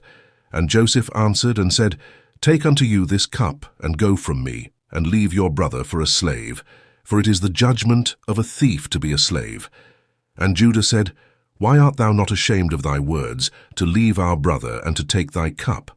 Surely, if thou givest us thy cup, or 1,000 times as much, we will not leave our brother for the silver which is found in the hand of any man, that we will not die over him. And Joseph answered, And why did you forsake your brother, and sell him for 20 pieces of silver unto this day? And why then will you not do the same to this your brother? And Judah said, The Lord is witness between me and thee, that we desire not thy battles. Now therefore give us our brother, and we will go from thee without quarreling.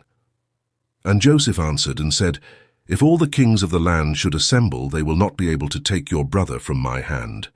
And Judah said, What shall we say unto our father, when he seeth that our brother cometh not with us, and will grieve over him? And Joseph answered and said, This is the thing which you shall tell unto your father, saying, The rope has gone after the bucket.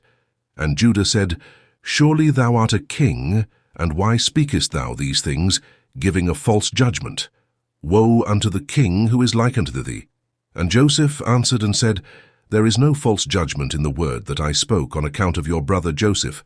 For all of you sold him to the Midianites for 20 pieces of silver, and you all denied it to your father, and said unto him, An evil beast has devoured him, Joseph has been torn to pieces.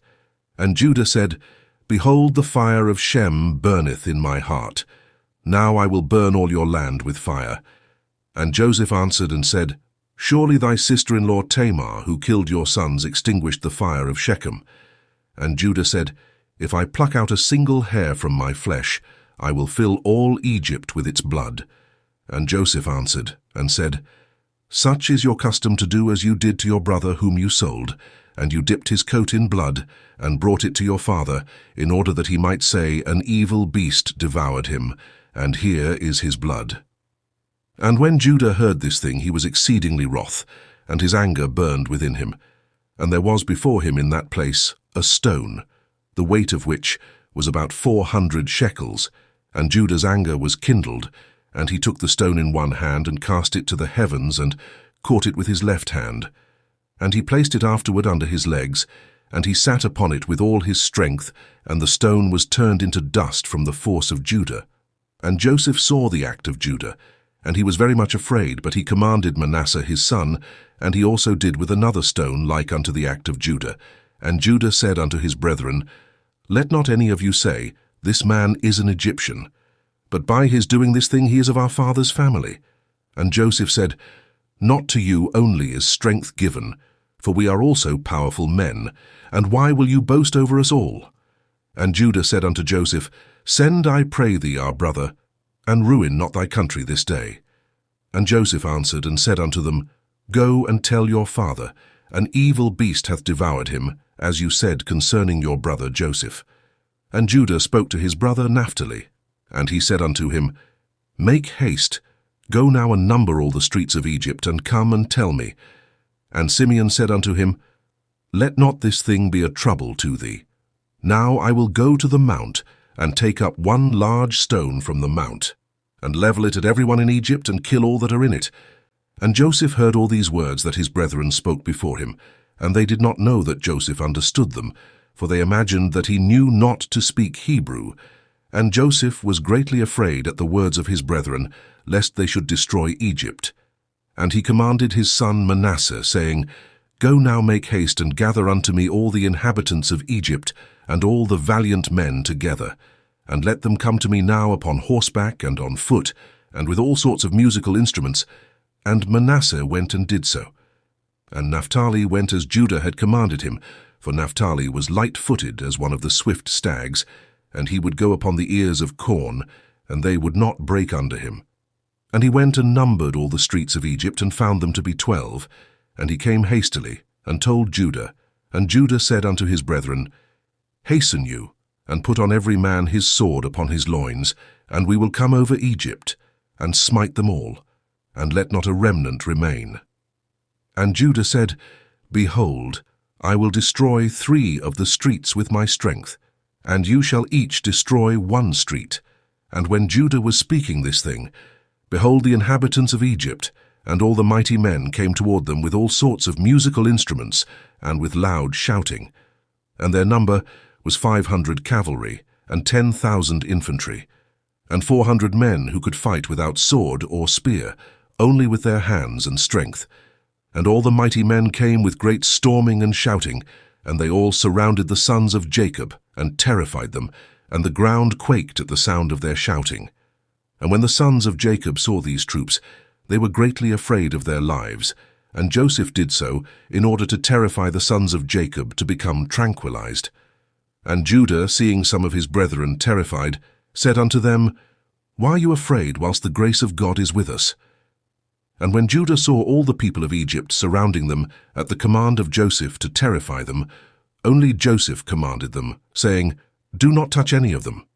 Then Judah hastened and drew his sword and uttered a loud and bitter scream, and he smote with his sword, and he sprang upon the ground, and he still continued to shout against all the people.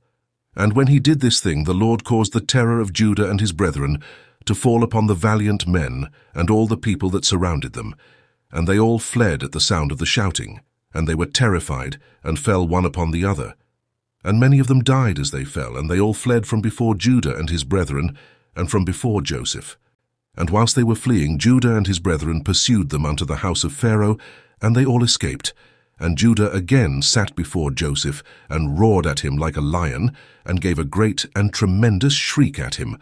And the shriek was heard at a distance, and all the inhabitants of Succoth heard it, and all Egypt quaked at the sound of the shriek, and also the walls of Egypt and of the land of Goshen fell in from the shaking of the earth, and Pharaoh also fell from his throne upon the ground. And also all the pregnant women of Egypt and Goshen miscarried when they heard the noise of the shaking, for they were terribly afraid. And Pharaoh sent word, saying, What is this thing that has this day happened in the land of Egypt? And they came and told him all the things from beginning to end. And Pharaoh was alarmed, and he wondered, and was greatly afraid. And his fright increased when he heard all these things. And he sent unto Joseph, saying, Thou hast brought unto me the Hebrews to destroy all Egypt. What wilt thou do with that thievish slave? Send him away, and let him go with his brethren, and let us not perish through their evil, even we, you and all Egypt. And if thou desirest not to do this thing, cast off from thee all my valuable things, and go with them to their land, if thou delightest in it, for they will this day destroy my whole country, and slay all my people. Even all the women of Egypt have miscarried through their screams. See what they have done merely by their shouting and speaking.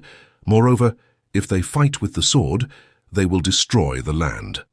Now therefore choose that which thou desirest, whether me or the Hebrews, whether Egypt or the land of the Hebrews. And they came and told Joseph all the words of Pharaoh that he had said concerning him. And Joseph was greatly afraid at the words of Pharaoh and Judah, and his brethren were still standing before Joseph, indignant and enraged, and all the sons of Jacob roared at Joseph, like the roaring of the sea and its waves. And Joseph was greatly afraid of his brethren and on account of Pharaoh, and Joseph sought a pretext to make himself known unto his brethren, lest they should destroy all Egypt. And Joseph commanded his son Manasseh, and Manasseh went and approached Judah, and placed his hand upon his shoulder. And the anger of Judah was stilled, and Judah said unto his brethren, Let no one of you say that this is the act of an Egyptian youth, for this is the work of my father's house. And Joseph, seeing and knowing that Judah's anger was stilled, he approached to speak unto Judah in the language of mildness. And Joseph said unto Judah, Surely you speak truth, and have this day verified your assertions concerning your strength, and may your God, who delighteth in you, increase your welfare. But tell me truly why, from amongst all thy brethren, dost thou wrangle with me on account of the lad? As none of them have spoken one word to me concerning him.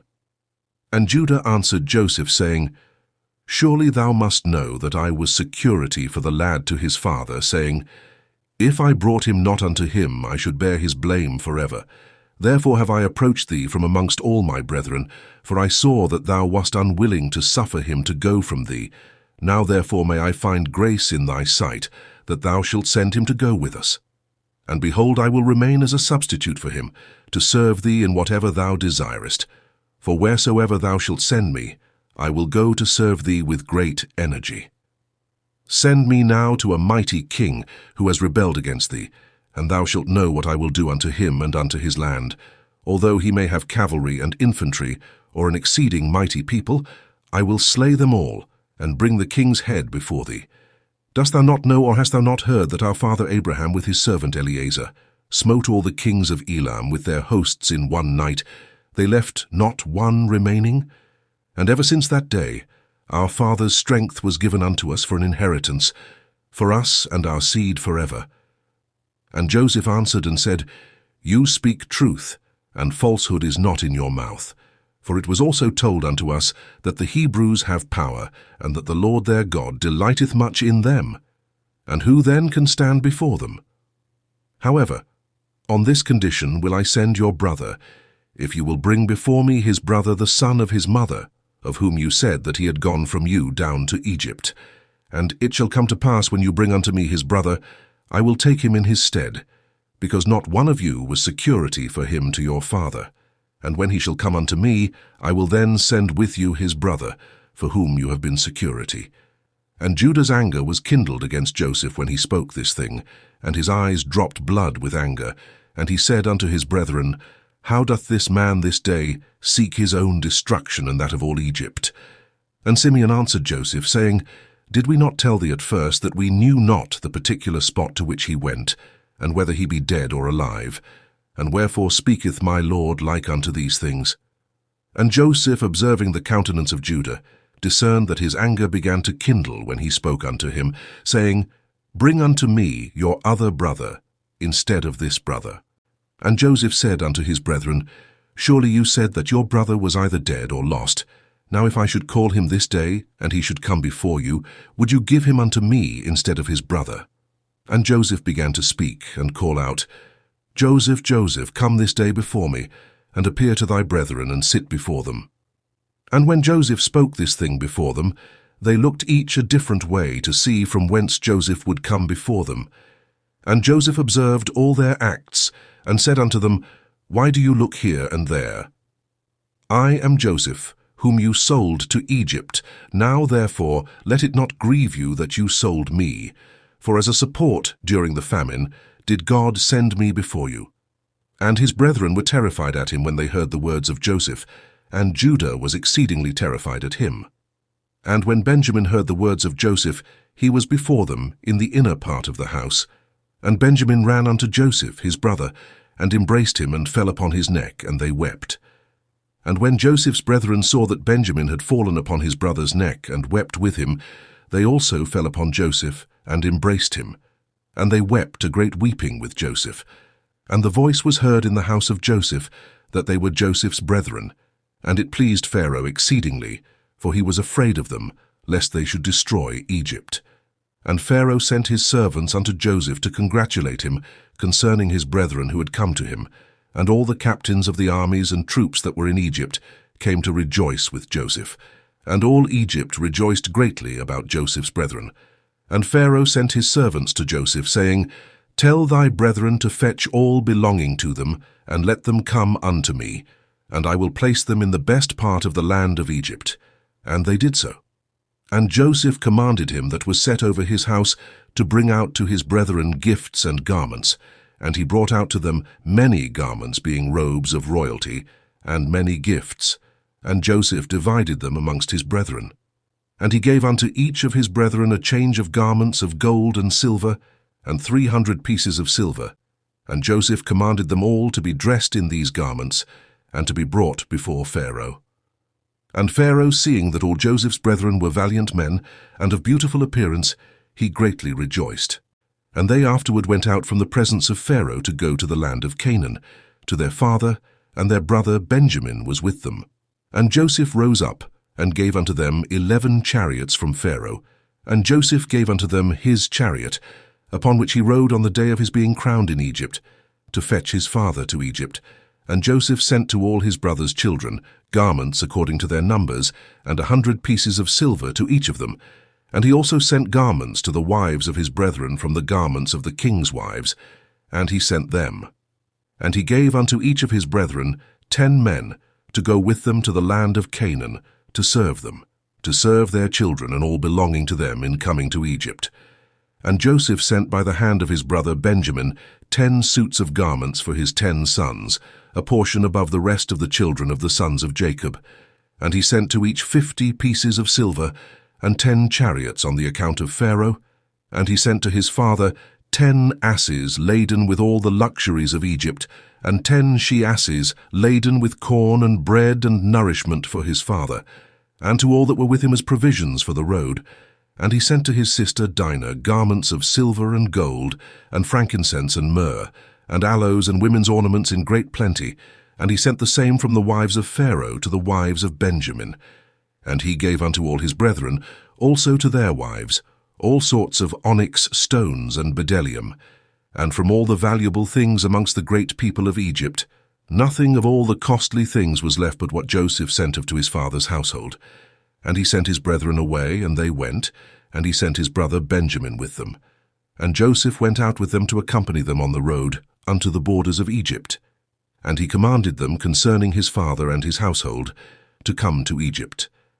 And he said unto them, Do not quarrel on the road, for this thing was from the Lord, to keep a great people from starvation, for there will be yet 5 years of famine in the land.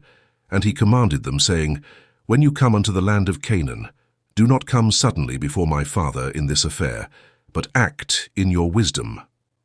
And Joseph ceased to command them, and he turned and went back to Egypt, and the sons of Jacob went to the land of Canaan with joy and cheerfulness to their father Jacob. And they came unto the borders of the land, and they said to each other, What shall we do in this matter before our father? For if we come suddenly to him and tell him the matter, he will be greatly alarmed at our words, and will not believe us. And they went along until they came nigh unto their houses, and they found Serach the daughter of Asher going forth to meet them. And the damsel was very good and subtle, and knew how to play upon the harp. And they called unto her, and she came before them, and she kissed them. And they took her and gave unto her a harp, saying, Go now before our father, and sit before him, and strike upon the harp, and speak these words. And they commanded her to go to their house, and she took the harp, and hastened before them. And she came and sat near Jacob. And she played well, and sang, and uttered in the sweetness of her words, Joseph my uncle is living, and he ruleth throughout the land of Egypt, and is not dead. And she continued to repeat and utter these words, and Jacob heard her words, and they were agreeable to him. He listened whilst she repeated them twice and thrice, and joy entered the heart of Jacob at the sweetness of her words. And the Spirit of God was upon him, and he knew all her words to be true. And Jacob blessed Serach when she spoke these words before him. And he said unto her, My daughter, may death never prevail over thee, for thou hast revived my spirit. Only speak yet before me as thou hast spoken, for thou hast gladdened me with all thy words. And she continued to sing these words, and Jacob listened, and it pleased him, and he rejoiced, and the Spirit of God was upon him. Whilst he was yet speaking with her, behold, his sons came to him with horses and chariots and royal garments, and servants running before them. And Jacob rose up to meet them, and saw his sons dressed in royal garments, and he saw all the treasures that Joseph had sent to them. And they said unto him, Be informed that our brother Joseph is living, and it is he who ruleth throughout the land of Egypt, and it is he who spoke unto us as we told thee. And Jacob heard all the words of his sons, and his heart palpitated at their words, for he could not believe them until he saw all that Joseph had given them, and what he had sent him, and all the signs which Joseph had spoken unto them. And they opened out before him, and showed him all that Joseph had sent. They gave unto each what Joseph had sent him, and he knew that they had spoken the truth, and he rejoiced exceedingly on account of his son. And Jacob said, "It is enough for me that my son Joseph is still living. I will go and see him before I die." And his sons told him all that had befallen them. And Jacob said, "I will go down to Egypt to see my son and his offspring." And Jacob rose up and put on the garments which Joseph had sent him. And after he had washed and shaved his hair, he put upon his head the turban which Joseph had sent him. And all the people of Jacob's house and their wives put on the garments which Joseph had sent to them. And they greatly rejoiced at Joseph that he was still living, and that he was ruling in Egypt. And all the inhabitants of Canaan heard of this thing, and they came and rejoiced much with Jacob that he was still living. And Jacob made a feast for them for 3 days, and all the kings of Canaan and nobles of the land ate and drank and rejoiced in the house of Jacob. Book of Jasher, chapter 55. And it came to pass after this that Jacob said, "I will go and see my son in Egypt, and will then come back to the land of Canaan, of which God had spoken unto Abraham, for I cannot leave the land of my birthplace. Behold, the word of the Lord came unto him, saying, Go down to Egypt with all thy household, and remain there. Fear not to go down to Egypt, for I will there make thee a great nation."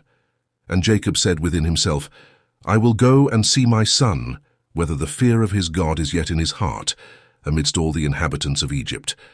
And the Lord said unto Jacob, "Fear not about Joseph, for he still retaineth his integrity to serve me, as will seem good in thy sight."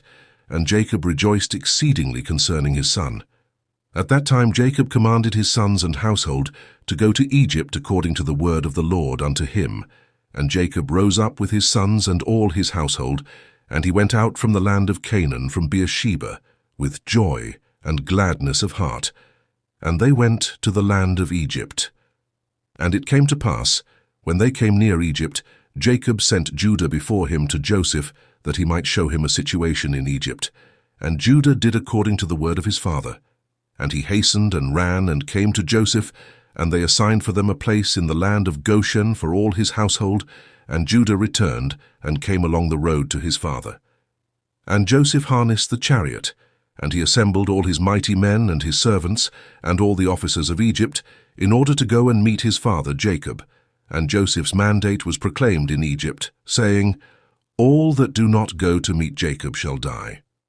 And on the next day Joseph went forth with all Egypt, a great and mighty host, all dressed in garments of fine linen and purple, and with instruments of silver and gold, and with their instruments of war with them. And they all went to meet Jacob with all sorts of musical instruments, with drums and timbrels, strewing myrrh and aloes all along the road. And they all went after this fashion. And the earth shook at their shouting. And all the women of Egypt went upon the roofs of Egypt and upon the walls to meet Jacob. And upon the head of Joseph was Pharaoh's regal crown, for Pharaoh had sent it unto him to put on at the time of his going to meet his father. And when Joseph came within 50 cubits of his father, he alighted from the chariot, and he walked toward his father. And when all the officers of Egypt and her nobles saw that Joseph had gone on foot toward his father, they also alighted and walked on foot toward Jacob. And when Jacob approached the camp of Joseph, Jacob observed the camp that was coming toward him with Joseph, and it gratified him, and Jacob was astonished at it. And Jacob said unto Judah, "Who is that man whom I see in the camp of Egypt, dressed in kingly robes, with a very red garment upon him, and a royal crown upon his head, who has alighted from his chariot, and is coming toward us?" And Judah answered his father, saying, "He is thy son, Joseph the king." And Jacob rejoiced in seeing the glory of his son. And Joseph came nigh unto his father, and he bowed to his father, and all the men of the camp bowed to the ground with him before Jacob. And behold, Jacob ran and hastened to his son Joseph, and fell upon his neck, and kissed him, and they wept. And Joseph also embraced his father, and kissed him, and they wept, and all the people of Egypt wept with them. And Jacob said unto Joseph, "Now I will die cheerfully after I have seen thy face, that thou art still living and with glory." And the sons of Jacob, and their wives, and their children, and their servants, and all the household of Jacob wept exceedingly with Joseph, and they kissed him, and wept greatly with him. And Joseph and all his people returned afterward home to Egypt, and Jacob and his sons, and all the children of his household, came with Joseph to Egypt. And Joseph placed them in the best part of Egypt, in the land of Goshen. And Joseph said unto his father and unto his brethren, I will go up and tell Pharaoh, saying, My brethren and my father's household, and all belonging to them have come unto me, and behold, they are in the land of Goshen. And Joseph did so, and took from his brethren Reuben, Issachar, Zebulun, and his brother Benjamin, and he placed them before Pharaoh. And Joseph spoke unto Pharaoh, saying, My brethren and my father's household, and all belonging to them, together with their flocks and cattle, have come unto me from the land of Canaan, to sojourn in Egypt, for the famine was sore upon them. And Pharaoh said unto Joseph, Place thy father and brethren in the best part of the land, withhold not from them all that is good, and cause them to eat of the fat of the land. And Joseph answered, saying, Behold, I have stationed them in the land of Goshen, for they are shepherds. Therefore let them remain in Goshen to feed their flocks apart from the Egyptians. And Pharaoh said unto Joseph, Do with thy brethren all that they shall say unto thee. And the sons of Jacob bowed down to Pharaoh, and they went forth from him in peace. And Joseph afterward brought his father before Pharaoh. And Jacob came and bowed down to Pharaoh, and Jacob blessed Pharaoh, and he then went out. And Jacob and all his sons and all his household dwelt in the land of Goshen. In the 2nd year, that is in the 130th year of the life of Jacob, Joseph maintained his father and his brethren, and all his father's household, with bread according to their little ones, all the days of the famine. They lacked nothing. And Joseph gave unto them the best part of the whole land. The best of Egypt had they all the days of Joseph. And Joseph also gave unto them and unto the whole of his father's household clothes and garments year by year. And the sons of Jacob remained securely in Egypt all the days of their brother. And Jacob always ate at Joseph's table. Jacob and his sons did not leave Joseph's table day or night, besides what Jacob's children consumed in their houses. And all Egypt ate bread during the days of the famine from the house of Joseph, for all the Egyptians sold all belonging to them on account of the famine. And Joseph purchased all the lands and fields of Egypt for bread on the account of Pharaoh. And Joseph supplied all Egypt with bread all the days of the famine. And Joseph collected all the silver and gold that came unto him for the corn which they bought throughout the land. And he accumulated much gold and silver, besides an immense quantity of onyx stones, bdellium, and valuable garments, which they brought unto Joseph from every part of the land when their money was spent. And Joseph took all the silver and gold that came into his hand, about 72 talents of gold and silver, and also onyx stones and bdellium in great abundance. And Joseph went and concealed them in 4 parts. And he concealed 1 part in the wilderness near the Red Sea, and 1 part by the river Perath. And the 3rd and 4th part he concealed in the desert opposite to the wilderness of Persia and Media. And he took part of the gold and silver that was left, and gave it unto all his brothers, and unto all his father's household, and unto all the women of his father's household, and the rest he brought to the house of Pharaoh, about 20 talents of gold and silver. And Joseph gave all the gold and silver that was left unto Pharaoh, and Pharaoh placed it in the treasury. And the days of the famine ceased after that in the land, and they sowed and reaped in the whole land, and they obtained their usual quantity year by year. They lacked nothing. And Joseph dwelt securely in Egypt, and the whole land was under his advice, and his father and all his brethren dwelt in the land of Goshen, and took possession of it. And Joseph was very aged, advanced in days, and his 2 sons, Ephraim and Manasseh, remained constantly in the house of Jacob, together with the children of the sons of Jacob their brethren, to learn the ways of the Lord and his law. And Jacob and his sons dwelt in the land of Egypt in the land of Goshen, and they took possession in it, and they were fruitful and multiplied in it. Book of Jasher, chapter 56. And Jacob lived in the land of Egypt 17 years, and the days of Jacob and the years of his life were 147 years. At that time Jacob was attacked with that illness of which he died, and he sent and called for his son Joseph from Egypt. And Joseph his son came from Egypt, and Joseph came unto his father. And Jacob said unto Joseph and unto his sons, Behold, I die, and the God of your ancestors will visit you, and bring you back to the land, which the Lord sware to give unto you and unto your children after you. Now therefore, when I am dead, bury me in the cave which is in Machpelah in Hebron, in the land of Canaan, near my ancestors.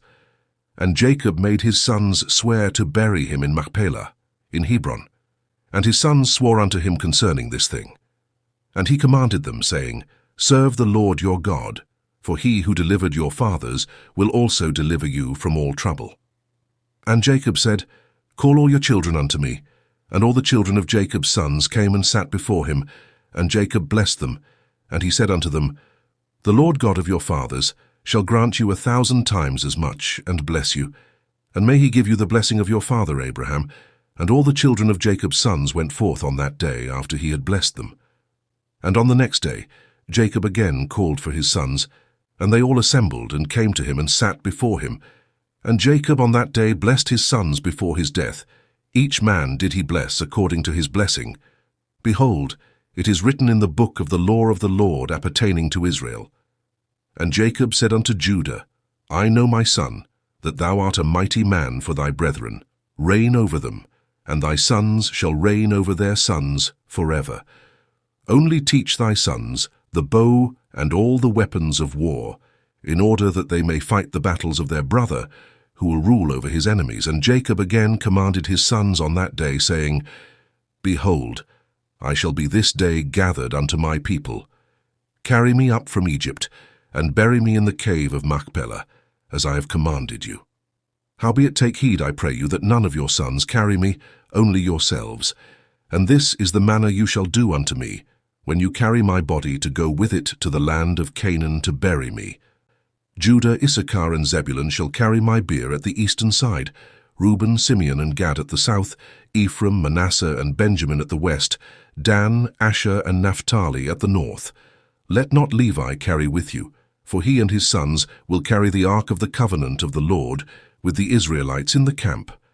Neither let Joseph my son carry, for as a king so let his glory be. Howbeit, Ephraim and Manasseh shall be in their stead. Thus shall you do unto me when you carry me away. Do not neglect any thing of all that I command you, and it shall come to pass when you do this unto me, that the Lord will remember you favorably, and your children after you forever. And you, my sons, honor each his brother and his relative, and command your children and your children's children after you to serve the Lord God of your ancestors all the days.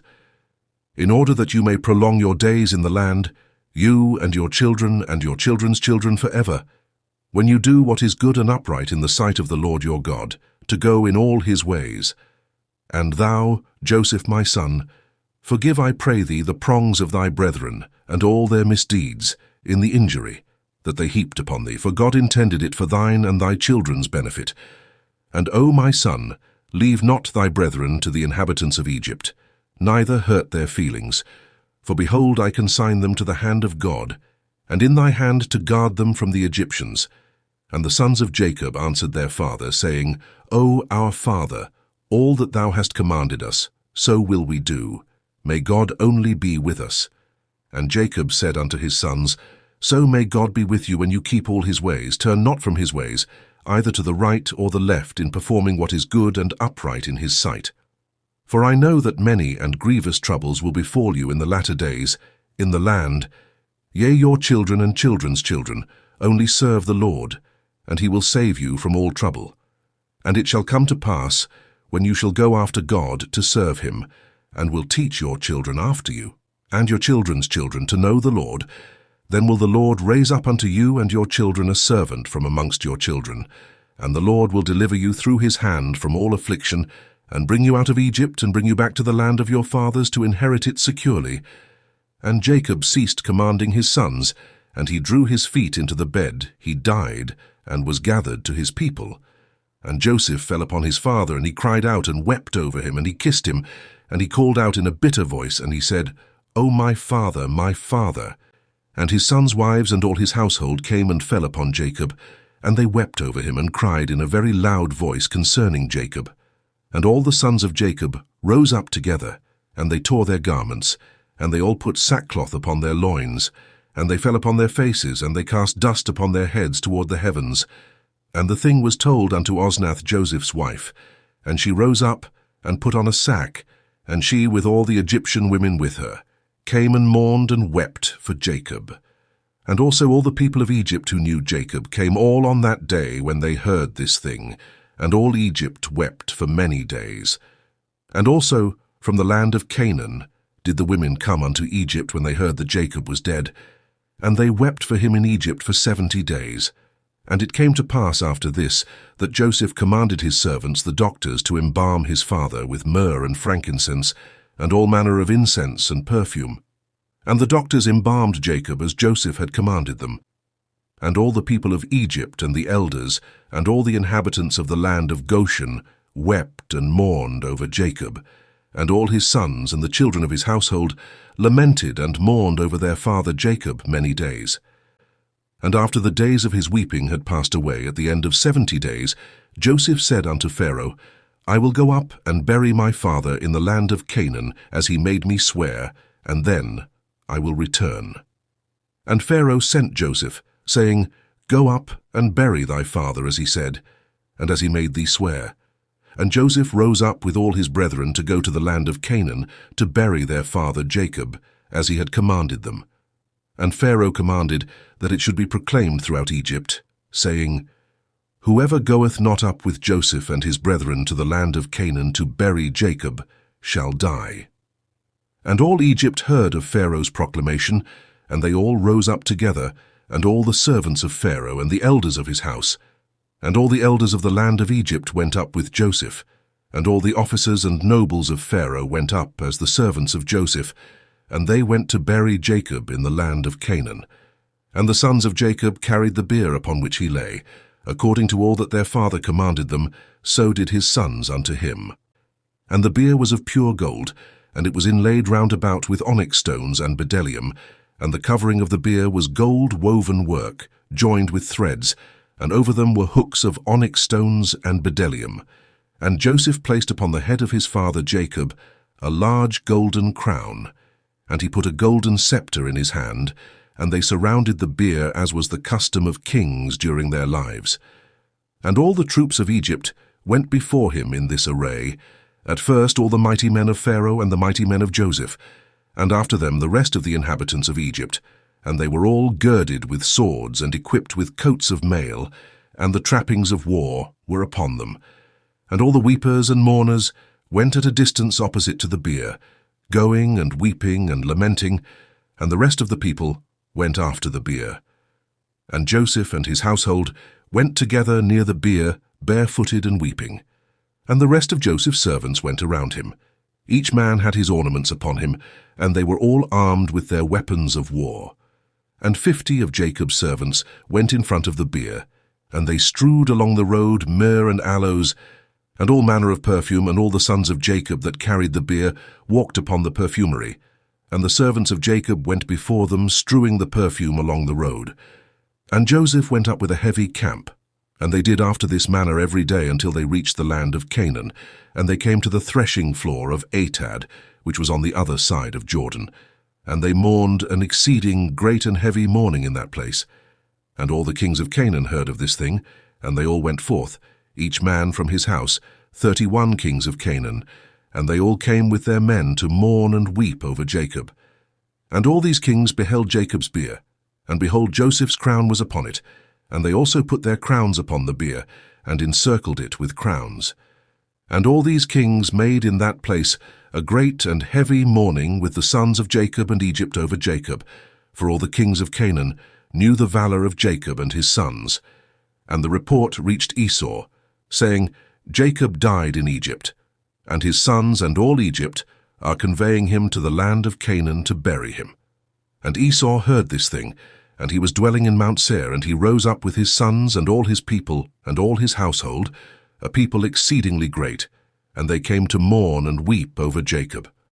And it came to pass, when Esau came, he mourned for his brother Jacob, and all Egypt and all Canaan again rose up, and mourned a great mourning with Esau over Jacob in that place. And Joseph and his brethren brought their father Jacob from that place. And they went to Hebron to bury Jacob in the cave by his fathers. And they came unto Kiriath Arba, to the cave. And as they came, Esau stood with his sons against Joseph and his brethren, as a hindrance in the cave, saying, Jacob shall not be buried therein, for it belongeth to us and to our father. And Joseph and his brethren heard the words of Esau's sons, and they were exceedingly wroth. And Joseph approached unto Esau, saying, What is this thing which they have spoken? Surely my father Jacob bought it from thee for great riches after the death of Isaac, now 25 years ago, and also all the land of Canaan he bought from thee, and from thy sons, and thy seed after thee. And Jacob bought it for his sons and his seed after him, for an inheritance forever. And why speakest thou these things this day? And Esau answered, saying, Thou speakest falsely, and utterest lies. For I sold not anything belonging to me in all this land. As thou sayest, neither did my brother Jacob buy aught belonging to me in this land. And Esau spoke these things, in order to deceive Joseph with his words. For Esau knew that Joseph was not present in those days, when Esau sold all belonging to him in the land of Canaan to Jacob. And Joseph said unto Esau, Surely my father inserted these things with thee in the record of purchase, and testified the record with witnesses, and behold, it is with us in Egypt. And Esau answered, saying unto him, Bring the record, all that thou wilt find in the record, so will we do. And Joseph called unto Naphtali his brother, and he said, Hasten quickly, stay not, and run. I pray thee to Egypt, and bring all the records, the record of the purchase, the sealed record and the open record, and also all the first records in which all the transactions of the birthright are written, fetch thou. And thou shalt bring them unto us hither, that we may know from them all the words of Esau and his sons, which they spoke this day. And Naphtali hearkened to the voice of Joseph, and he hastened and ran to go down to Egypt. And Naphtali was lighter on foot than any of the stags that were upon the wilderness, for he would go upon ears of corn without crushing them.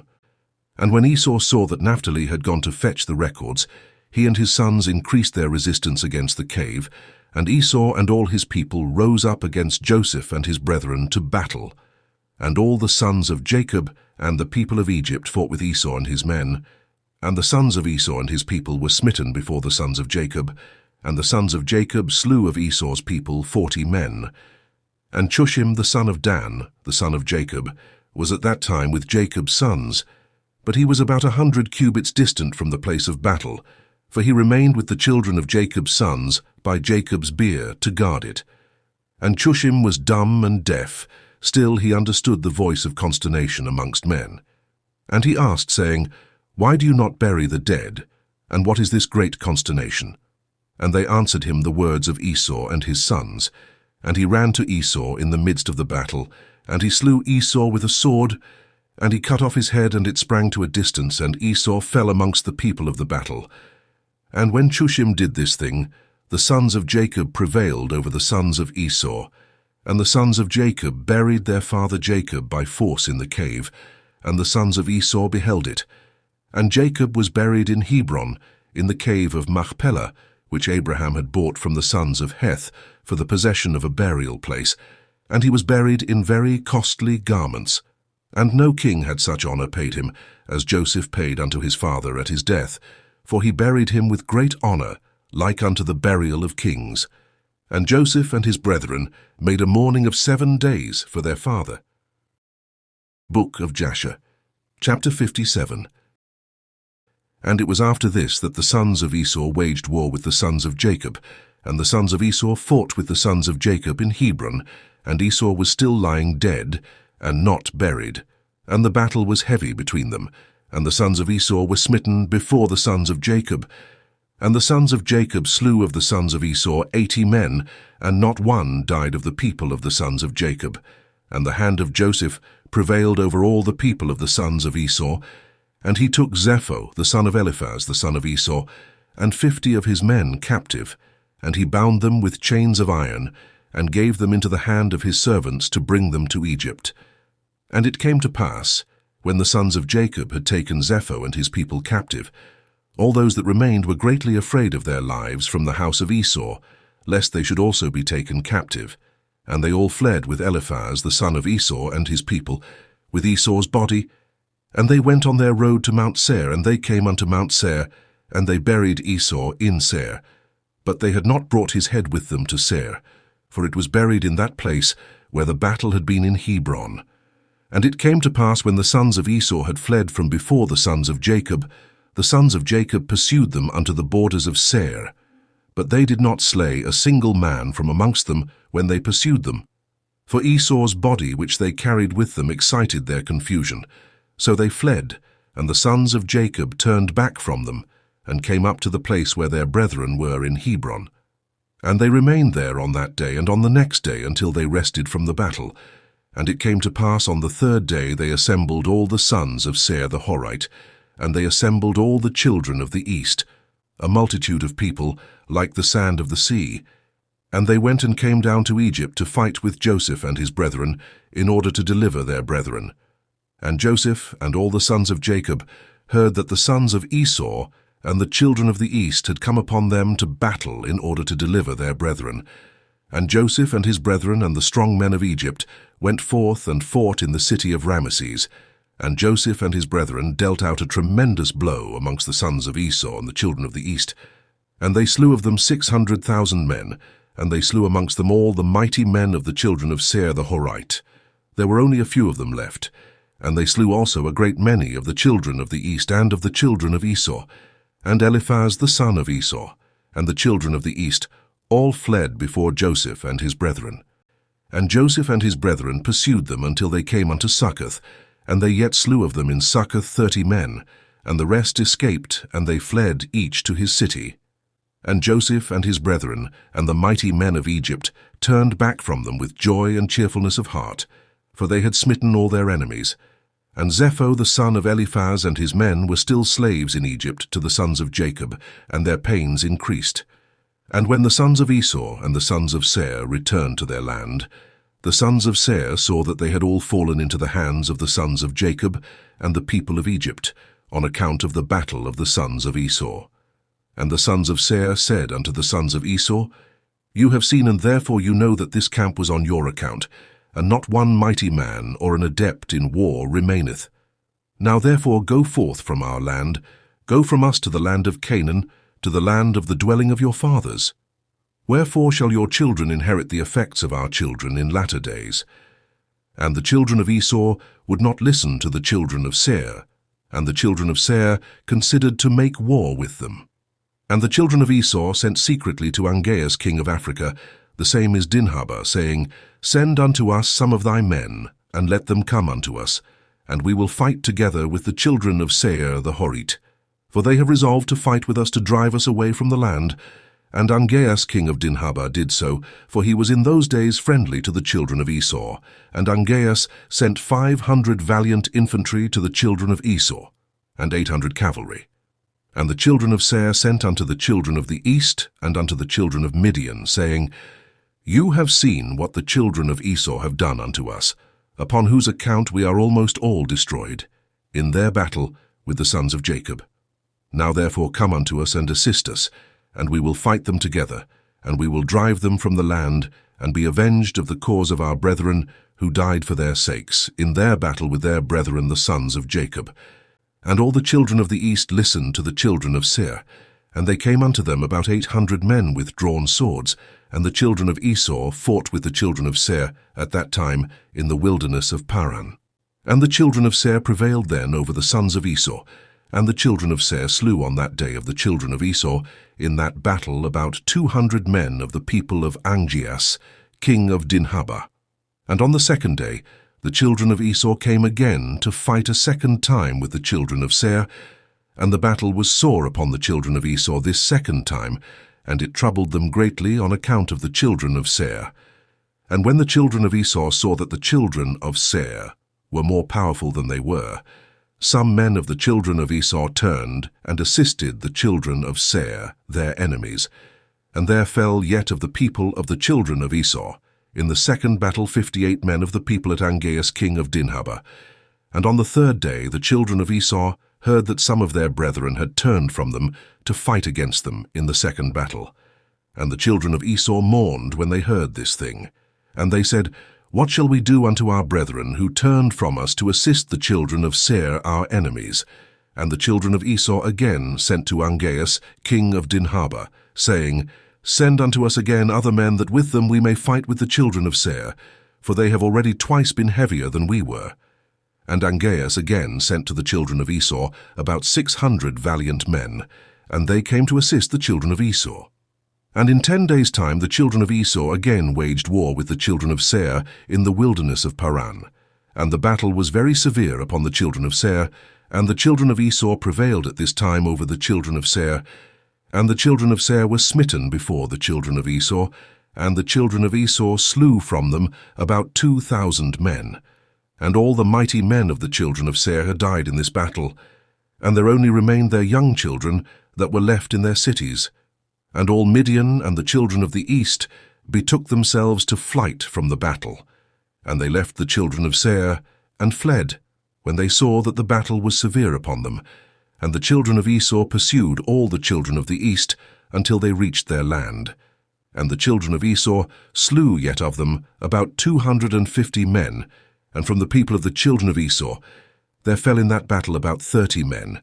But this evil came upon them through their brethren, turning from them to assist the children of Seir the Horite. And the children of Esau again heard of the evil doings of their brethren, and they again mourned on account of this thing. And it came to pass after the battle, the children of Esau turned back and came home unto Seir. And the children of Esau slew those who had remained in the land of the children of Seir. They slew also their wives and little ones. They left not a soul alive, except 50 young lads and damsels whom they suffered to live. And the children of Esau did not put them to death, and the lads became their slaves, and the damsels they took for wives. And the children of Esau dwelt in Seir in the place of the children of Seir. And they inherited their land, and took possession of it. And the children of Esau took all belonging in the land to the children of Seir, also their flocks, their bullocks, and their goods, and all belonging to the children of Seir did the children of Esau take. And the children of Esau dwelt in Seir, in the place of the children of Seir unto this day. And the children of Esau divided the land into divisions to the 5 sons of Esau, according to their families. And it came to pass in those days that the children of Esau resolved to crown a king over them in the land of which they became possessed. And they said to each other, Not so, for he shall reign over us in our land, and we shall be under his counsel, and he shall fight our battles against our enemies. And they did so. And all the children of Esau swore, saying, that none of their brethren should ever reign over them. But a strange man who is not of their brethren, for the souls of all the children of Esau were embittered every man against his son, brother, and friend, on account of the evil they sustained from their brethren when they fought with the children of Seir. Therefore the sons of Esau swore, saying, from that day forward they would not choose a king from their brethren, but one from a strange land unto this day. And there was a man there from the people of Angeas, king of Dinhabah. His name was Bela the son of Beor, who was a very valiant man, beautiful and comely and wise in all wisdom, and a man of sense and counsel. And there was none of the people of Angeas like unto him. And all the children of Esau took him and anointed him, and they crowned him for a king, and they bowed down to him, and they said unto him, May the king live, may the king live. And they spread out the sheet, and they brought him each man earrings of gold and silver, or rings or bracelets, and they made him very rich in silver and in gold, in onyx stones and bdellium, and they made him a royal throne, and they placed a regal crown upon his head. And they built a palace for him, and he dwelt therein, and he became king over all the children of Esau. And the people of Angeas took their hire for their battle from the children of Esau. And they went and returned at that time to their master in Dinhabah. And Bela reigned over the children of Esau 30 years, and the children of Esau dwelt in the land instead of the children of Seir, and they dwelt securely in their stead unto this day.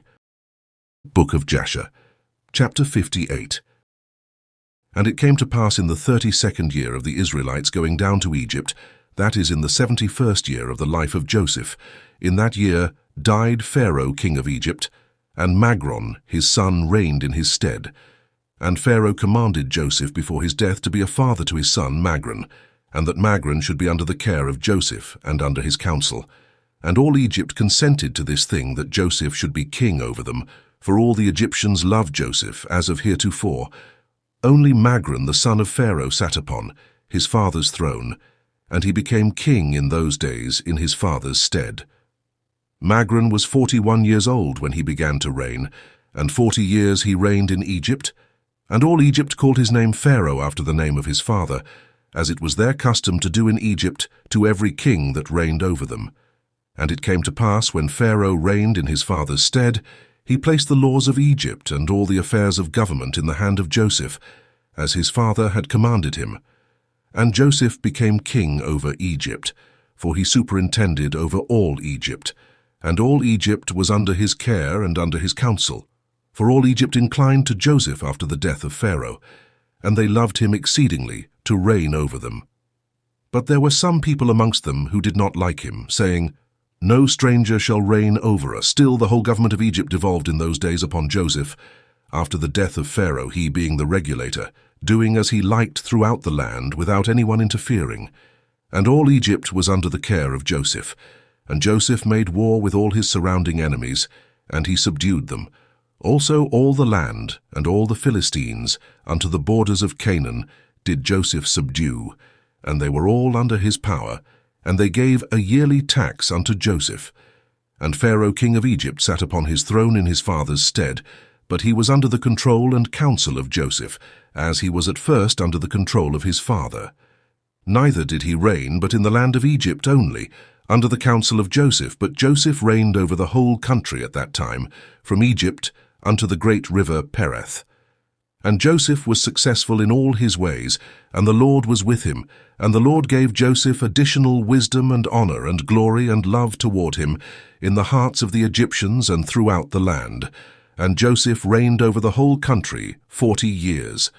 And all the countries of the Philistines and Canaan and Zidon, and on the other side of Jordan, brought presents unto Joseph all his days, and the whole country was in the hand of Joseph. And they brought unto him a yearly tribute, as it was regulated. For Joseph had fought against all his surrounding enemies, and subdued them. And the whole country was in the hand of Joseph, and Joseph sat securely upon his throne in Egypt. And also all his brethren, the sons of Jacob, dwelt securely in the land, all the days of Joseph, and they were fruitful and multiplied exceedingly in the land, and they served the Lord all their days, as their father Jacob had commanded them. And it came to pass, at the end of many days and years, when the children of Esau were dwelling quietly in their land with Bela their king, that the children of Esau were fruitful and multiplied in the land, and they resolved to go and fight with the sons of Jacob and all Egypt, and to deliver their brother Zepho the son of Eliphaz and his men, for they were yet in those days slaves to Joseph. And the children of Esau sent unto all the children of the east, and they made peace with them, and all the children of the east came unto them to go with the children of Esau to Egypt to battle. And there came also unto them of the people of Angeas, king of Dinhaba, and they also sent unto the children of Ishmael, and they also came unto them. And all this people assembled and came unto Seir to assist the children of Esau in their battle, and this camp was very large and heavy with people, numerous as the sand of the sea, about 800,000 men, infantry and cavalry. And all these troops went down to Egypt to fight with the sons of Jacob, and they encamped by Ramesses. And Joseph went forth with his brethren, with the mighty men of Egypt, about 600 men. And they fought with them in the land of Ramesses, and the sons of Jacob at that time again fought with the children of Esau, in the 50th year of the sons of Jacob, going down to Egypt. That is the 30th year of the reign of Bela, over the children of Esau in Seir. And the Lord gave all the mighty men of Esau and the children of the east into the hand of Joseph and his brethren, and the people of the children of Esau and the children of the east were smitten before Joseph. And of the people of Esau and the children of the east that were slain, there fell before the sons of Jacob about 200,000 men, and their king Bela the son of Beor fell with them in the battle. And when the children of Esau saw that their king had fallen in battle and was dead, their hands became weak in the combat. And Joseph and his brethren and all Egypt were still smiting the people of the house of Esau, and all Esau's people were afraid of the sons of Jacob and fled from before them. And Joseph and his brethren and all Egypt pursued them a day's journey, and they slew yet from them about 300 men, continuing to smite them in the road, and they afterward turned back from them. And Joseph and all his brethren returned to Egypt. Not one man was missing from them. But of the Egyptians there fell 12 men. And when Joseph returned to Egypt, he ordered Zepho and his men to be additionally bound, and they bound them in irons, and they increased their grief. And all the people of the children of Esau and the children of the east returned in shame each unto his city, for all the mighty men that were with them had fallen in battle. And when the children of Esau saw that their king had died in battle, they hastened and took a man from the people of the children of the east. His name was Jobab, the son of Zarach, from the land of Botzrah, and they caused him to reign over them instead of Bela their king. And Jobab sat upon the throne of Bela as king in his stead. And Jobab reigned in Edom over all the children of Esau 10 years, and the children of Esau went no more to fight with the sons of Jacob from that day forward. For the sons of Esau knew the valor of the sons of Jacob, and they were greatly afraid of them. But from that day forward the children of Esau hated the sons of Jacob, and the hatred and enmity were very strong between them all the days, unto this day. And it came to pass after this, at the end of 10 years, Jobab, the son of Zarach, from Botzrah died. And the children of Esau took a man whose name was Chusham, from the land of Teman, and they made him king over them instead of Jobab. And Chusham reigned in Edom over all the children of Esau for 20 years. And Joseph, king of Egypt, and his brethren, and all the children of Israel, dwelt securely in Egypt in those days, together with all the children of Joseph and his brethren, having no hindrance or evil accident, and the land of Egypt was at that time at rest from war in the days of Joseph and his brethren. Book of Jasher, chapter 59. And these are the names of the sons of Israel who dwelt in Egypt, who had come with Jacob. All the sons of Jacob came unto Egypt, every man with his household. The children of Leah were Reuben, Simeon, Levi, Judah, Issachar, and Zebulun, and their sister Dinah. And the sons of Rachel were Joseph and Benjamin. And the sons of Zilpah, the handmaid of Leah, were Gad and Asher. And the sons of Bilhah, the handmaid of Rachel, were Dan and Naphtali. And these were their offspring that were born unto them in the land of Canaan, before they came unto Egypt with their father Jacob. The sons of Reuben were Chanoch, Palu, Chetzron, and Carmi. And the sons of Simeon were Jemuel, Jamin, Ohad, Jachin, Zochar, and Saul, the son of the Canaanitish woman. And the children of Levi were Gershon, Kehath, and Merari, and their sister Jochebed, who was born unto them in their going down to Egypt. And the sons of Judah were Onan, Shelah, Perez, and Zerach. And and Onan died in the land of Canaan. And the sons of Perez were Chezron and Shamul. And the sons of Issachar were Tola, Puvah, Job, and Shomron. And the sons of Zebulun were Sered, Elon, and Jachleel. And the son of Dan was Chushim. And the sons of Naphtali were Jachzeel, Guni, Jetzah, and Shillam. And the sons of Gad were Ziphion, Chagi, Shuni, Esbon, Eri, Arodi, and Areli. And the children of Asher were Jimnah, Jishva, Jishvi, Beriah, and their sister Serach. And the sons of Beriah were Cheba and Malchiel. And the sons of Benjamin were Bela, Becher, Ashbel, Gera, Naaman, Achi, Rosh, Mupim, Chupim, and Ord. And the sons of Joseph that were born unto him in Egypt were Manasseh and Ephraim, and all the souls that went forth from the loins of Jacob were 70 souls. These are they who came with Jacob their father unto Egypt to dwell there. And Joseph and all his brethren dwelt securely in Egypt, and they ate of the best of Egypt all the days of the life of Joseph.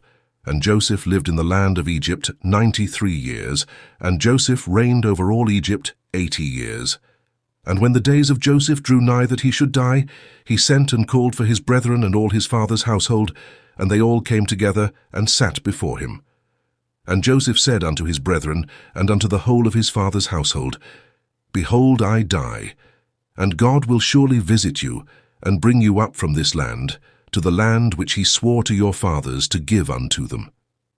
And it shall be, when God shall visit you, to bring you up from here to the land of your fathers, then bring up my bones with you from here. And Joseph made the sons of Israel to swear for their seed after them, saying, God will surely visit you, and you shall bring up my bones with you from here. And it came to pass after this, that Joseph died in that year, the 71st year of the Israelites going down to Egypt. And Joseph was 110 years old when he died in the land of Egypt. And all his brethren and all his servants rose up, and they embalmed Joseph as was their custom, and his brethren and all Egypt mourned over him for 70 days. And they put Joseph in a coffin filled with spices and all sorts of perfume, and they buried him by the side of the river, that is Sihor and his sons and all his brethren, and the whole of his father's household made a 7 days mourning for him. And it came to pass after the death of Joseph, all the Egyptians began in those days to rule over the children of Israel, and Pharaoh, king of Egypt, who reigned in his father's stead, took all the laws of Egypt and conducted the whole government of Egypt under his counsel, and he reigned securely over his people. Book of Jasher, chapter 60. And when the year came round, being the 72nd year from the Israelites going down to Egypt, after the death of Joseph, Zepho, the son of Eliphaz, the son of Esau, fled from Egypt, he and his men, and they went away. And he came to Africa, which is Dinhabah, to Angeas king of Africa, and Angeas received them with great honor, and he made Zepho the captain of his host. And Zepho found favor in the sight of Angeas, and in the sight of his people, and Zepho was captain of the host to Angeas king of Africa for many days. And Zepho enticed Angeas king of Africa to collect all his army to go and fight with the Egyptians, and with the sons of Jacob, and to avenge of them the cause of his brethren. But Angeas would not listen to Zepho to do this thing, for Angeas knew the strength of the sons of Jacob, and what they had done to his army in their warfare with the children of Esau. And Zepho was in those days very great in the sight of Angeas, and in the sight of all his people, and he continually enticed them to make war against Egypt, but they would not. And it came to pass in those days, there was in the land of Chittim a man in the city of Puzimna, whose name was Uzu, and he became degenerately deified by the children of Chittim, and the man died and had no son, only one daughter, whose name was Janiah. And the damsel was exceedingly beautiful, comely and intelligent. There was none seen like unto her for beauty and wisdom throughout the land. And the people of Angeas king of Africa saw her, and they came and praised her unto him. And Angeas sent to the children of Chittim, and he requested to take her unto himself for a wife, and the people of Chittim consented to give her unto him for a wife. And when the messengers of Angeas were going forth from the land of Chittim to take their journey, behold, the messengers of Turnus, king of Bibentu, came unto Chittim. For Turnus king of Bibentu also sent his messengers to request Janiah for him, to take unto himself for a wife. For all his men had also praised her to him. Therefore he sent all his servants unto her. And the servants of Turnus came to Chittim, and they asked for Janiah, to be taken unto Turnus their king for a wife. And the people of Chittim said unto them, We cannot give her, because Angeas king of Africa desired her to take her unto him for a wife before you came, and that we should give her unto him. And now therefore we cannot do this thing, to deprive Angeas of the damsel, in order to give her unto Turnus. For we are greatly afraid of Angeas, lest he come in battle against us and destroy us, and Turnus your master will not be able to deliver us from his hand. And when the messengers of Turnus heard all the words of the children of Chittim, they turned back to their master, and told him all the words of the children of Chittim. And the children of Chittim sent a memorial to Angeas, saying, Behold, Turnus has sent for Janiah to take her unto him for a wife, and thus have we answered him. And we heard that he has collected his whole army to go to war against thee, and he intends to pass by the road of Sardunia to fight against thy brother Lucas, and after that he will come to fight against thee. And Angeas heard the words of the children of Chittim, which they sent to him in the record, and his anger was kindled, and he rose up and assembled his whole army, and came through the islands of the sea, the road to Sardunia, unto his brother Lucas, king of Sardunia. And Niblos, the son of Lucas, heard that his uncle Angeas was coming, and he went out to meet him with a heavy army, and he kissed him and embraced him. And Niblos said unto Angeas, When thou askest my father after his welfare, when I shall go with thee to fight with Turnus, ask of him to make me captain of his host. And Angeas did so, And he came unto his brother, and his brother came to meet him, and he asked him after his welfare. And Angeas asked his brother Lucas after his welfare, and to make his son Niblos captain of his host. And Lucas did so. And Angeas and his brother Lucas rose up, and they went toward Turnus to battle. And there was with them a great army and a heavy people. And he came in ships, and they came into the province of Ashtorash, and behold, Turnus came toward them, for he went forth to Sardunia, and intended to destroy it, and afterward to pass on from there to Angeas to fight with him. And Angeas and Lucas his brother met Turnus in the valley of Canopia, and the battle was strong and mighty between them in that place. And the battle was severe upon Lucas king of Sardunia. And all his army fell, and Niblos his son fell also in that battle. And his uncle Angeas commanded his servants, and they made a golden coffin for Niblos, and they put him into it. And Angeas again waged battle toward Turnus. And Angeas was stronger than he, and he slew him, and he smote all his people with the edge of the sword. And Angeas avenged the cause of Niblos his brother's son, and the cause of the army of his brother Lucas. And when Turnus died, the hands of those that survived the battle became weak, and they fled from before Angeas and Lucas his brother. And Angeas and his brother Lucas pursued them unto the high road, which is between Alphanu and Roma. And they slew the whole army of Turnus with the edge of the sword. And Lucas king of Sardunia commanded his servants that they should make a coffin of brass, and that they should place therein the body of his son Niblos, and they buried him in that place. And they built upon it a high tower there upon the high road, and they called its name after the name of Niblos unto this day. And they also buried Turnus king of Bibentu there in that place with Niblos.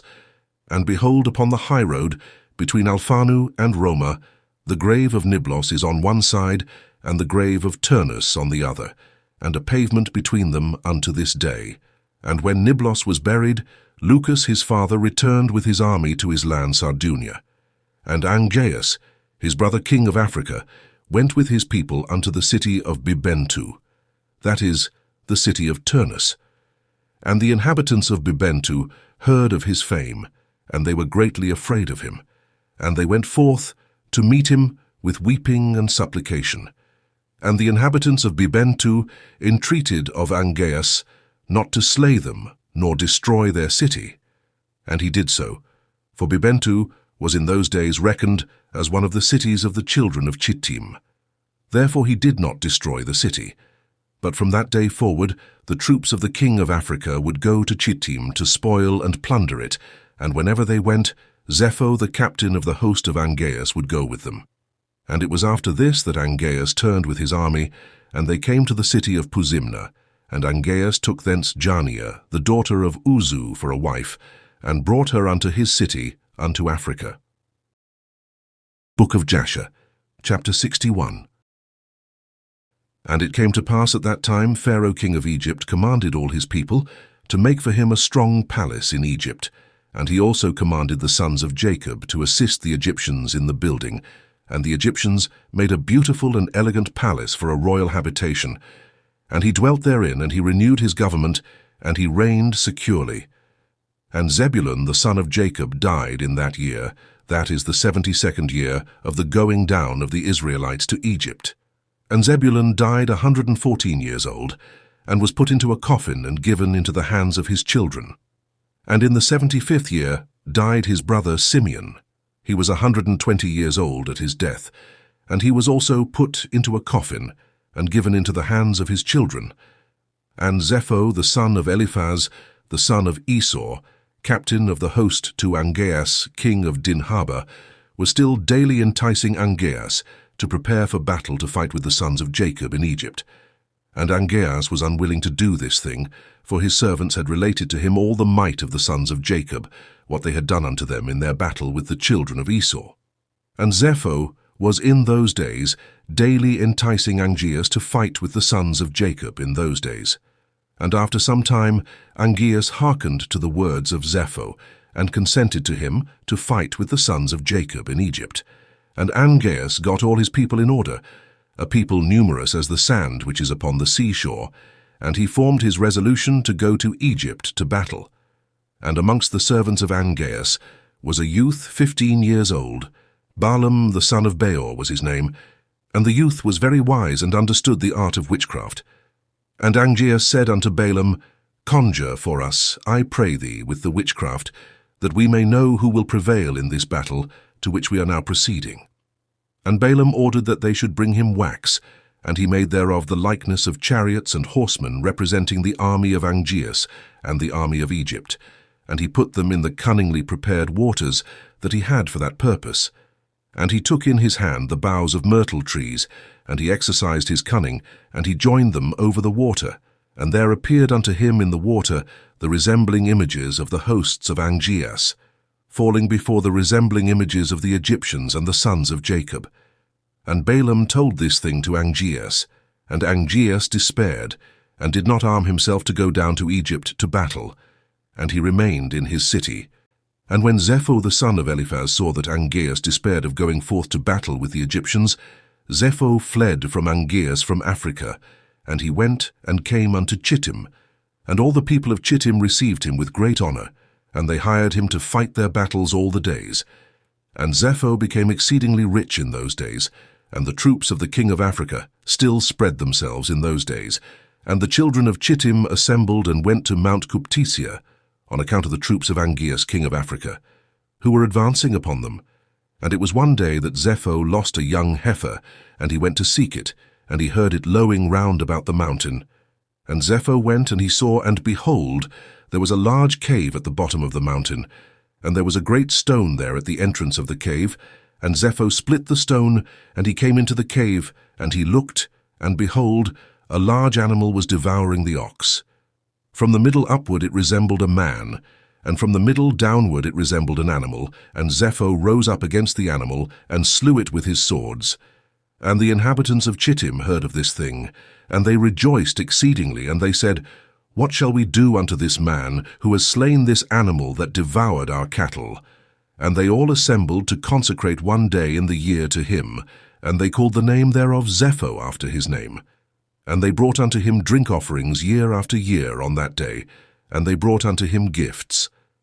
At that time Jania, the daughter of Uzu, wife of King Angeas, became ill, and her illness was heavily felt by Angeas and his officers. And Angeas said unto his wise men, What shall I do to Jania, and how shall I heal her from her illness? And his wise men said unto him, Because the air of our country is not like the air of the land of Chittim, and our water is not like their water. Therefore from this has the queen become ill. For through the change of air and water she became ill, and also because in her country she drank only the water which came from Purma, which her ancestors had brought up with bridges. And Angeas commanded his servants, and they brought unto him in vessels of the waters of Purma belonging to Chittim, and they weighed those waters with all the waters of the land of Africa, and they found those waters lighter than the waters of Africa. And Angeas saw this thing, and he commanded all his officers to assemble the hewers of stone in thousands and tens of thousands. And they hewed stone without number. And the builders came, and they built an exceedingly strong bridge, and they conveyed the spring of water from the land of Chittim unto Africa. And those waters were for Jania the queen, and for all her concerns, to drink from, and to bake, wash, and bathe therewith, and also to water therewith all seed from which food can be obtained, and all fruit of the ground. And the king commanded that they should bring of the soil of Chittim in large ships, and they also brought stones to build therewith. And the builders built palaces for Jania the queen, and the queen became healed of her illness. And at the revolution of the year, the troops of Africa continued coming to the land of Chittim, to plunder as usual. And Zepho son of Eliphaz heard their report, and he gave orders concerning them, and he fought with them, and they fled before him, and he delivered the land of Chittim from them. And the children of Chittim saw the valor of Zepho, and the children of Chittim resolved, and they made Zepho king over them. And he became king over them, and whilst he reigned they went to subdue the children of Tubal, and all the surrounding islands. And their king Zepho went at their head, and they made war with Tubal and the islands, and they subdued them. And when they returned from the battle they renewed his government for him, and they built for him a very large palace for his royal habitation and seat, and they made a large throne for him. And Zepho reigned over the whole land of Chittim, and over the land of Italia 50 years. Book of Jasher, Chapter 62. In that year, being the 79th year of the Israelites going down to Egypt, died Reuben the son of Jacob in the land of Egypt. Reuben was 125 years old when he died, and they put him into a coffin, and he was given into the hands of his children. And in the 80th year died his brother Dan. He was 120 years at his death, and he was also put into a coffin, and given into the hands of his children. And in that year died Chushan king of Edom. And after him reigned Hadad the son of Bedad for 35 years. And in the 81st year died Issachar the son of Jacob in Egypt. And Issachar was 122 years old at his death. And he was put into a coffin in Egypt, and given into the hands of his children. And in the 82nd year died Asher his brother. He was 123 years old at his death, and he was placed in a coffin in Egypt, and given into the hands of his children. And in the 83rd year died Gad. He was 125 years old at his death, and he was put into a coffin in Egypt, and given into the hands of his children. And it came to pass in the 84th year, that is the 50th year, of the reign of Hadad, son of Bedad, king of Edom, that Hadad assembled all the children of Esau, and he got his whole army in readiness, about 400,000 men. And he directed his way to the land of Moab, and he went to fight with Moab, and to make them tributary to him. And the children of Moab heard this thing, and they were very much afraid, and they sent to the children of Midian to assist them in fighting with Hadad, son of Bedad, king of Edom. And Hadad came unto the land of Moab, and Moab and the children of Midian went out to meet him, and they placed themselves in battle array against him in the field of Moab. And Hadad fought with Moab, and there fell of the children of Moab and the children of Midian many slain ones, about 200,000 men. And the battle was very severe upon Moab, and when the children of Moab saw that the battle was sore upon them, they weakened their hands and turned their backs, and left the children of Midian to carry on the battle. And the children of Midian knew not the intentions of Moab, but they strengthened themselves in battle, and fought with Hadad and all his host, and all Midian fell before him. And Hadad smote all Midian with a heavy smiting, and he slew them with the edge of the sword. He left none remaining of those who came to assist Moab. And when all the children of Midian had perished in battle, and the children at Moab had escaped, Hadad made all Moab at that time tributary to him, and they became under his hand, and they gave a yearly tax as it was ordered, and Hadad turned and went back to his land. And at the revolution of the year, when the rest of the people of Midian that were in the land heard that all their brethren had fallen in battle with Hadad for the sake of Moab, because the children of Moab had turned their backs in battle and left Midian to fight, then 5 of the princes of Midian resolved with the rest of their brethren who remained in their land to fight with Moab to avenge the cause of their brethren. And the children of Midian sent to all their brethren the children of the east, and all their brethren, all the children of Keturah, came to assist Midian to fight with Moab. And the children of Moab heard this thing, and they were greatly afraid that all the children of the east had assembled together against them for battle. And they, the children of Moab, sent a memorial to the land of Edom, to Hadad, the son of Bedad, saying, Come now unto us, and assist us, and we will smite Midian. For they all assembled together, and have come against us with all their brethren, the children of the east, to battle, to avenge the cause of Midian that fell in battle. And Hadad, son of Bedad, king of Edom, went forth with his whole army, and went to the land of Moab, to fight with Midian. And Midian and the children of the east fought with Moab in the field of Moab, and the battle was very fierce between them. And Hadad smote all the children of Midian and the children of the east with the edge of the sword. And Hadad at that time delivered Moab from the hand of Midian, and those that remained of Midian and of the children of the east fled before Hadad and his army. And Hadad pursued them to their land, and smote them with a very heavy slaughter, and the slain fell in the road.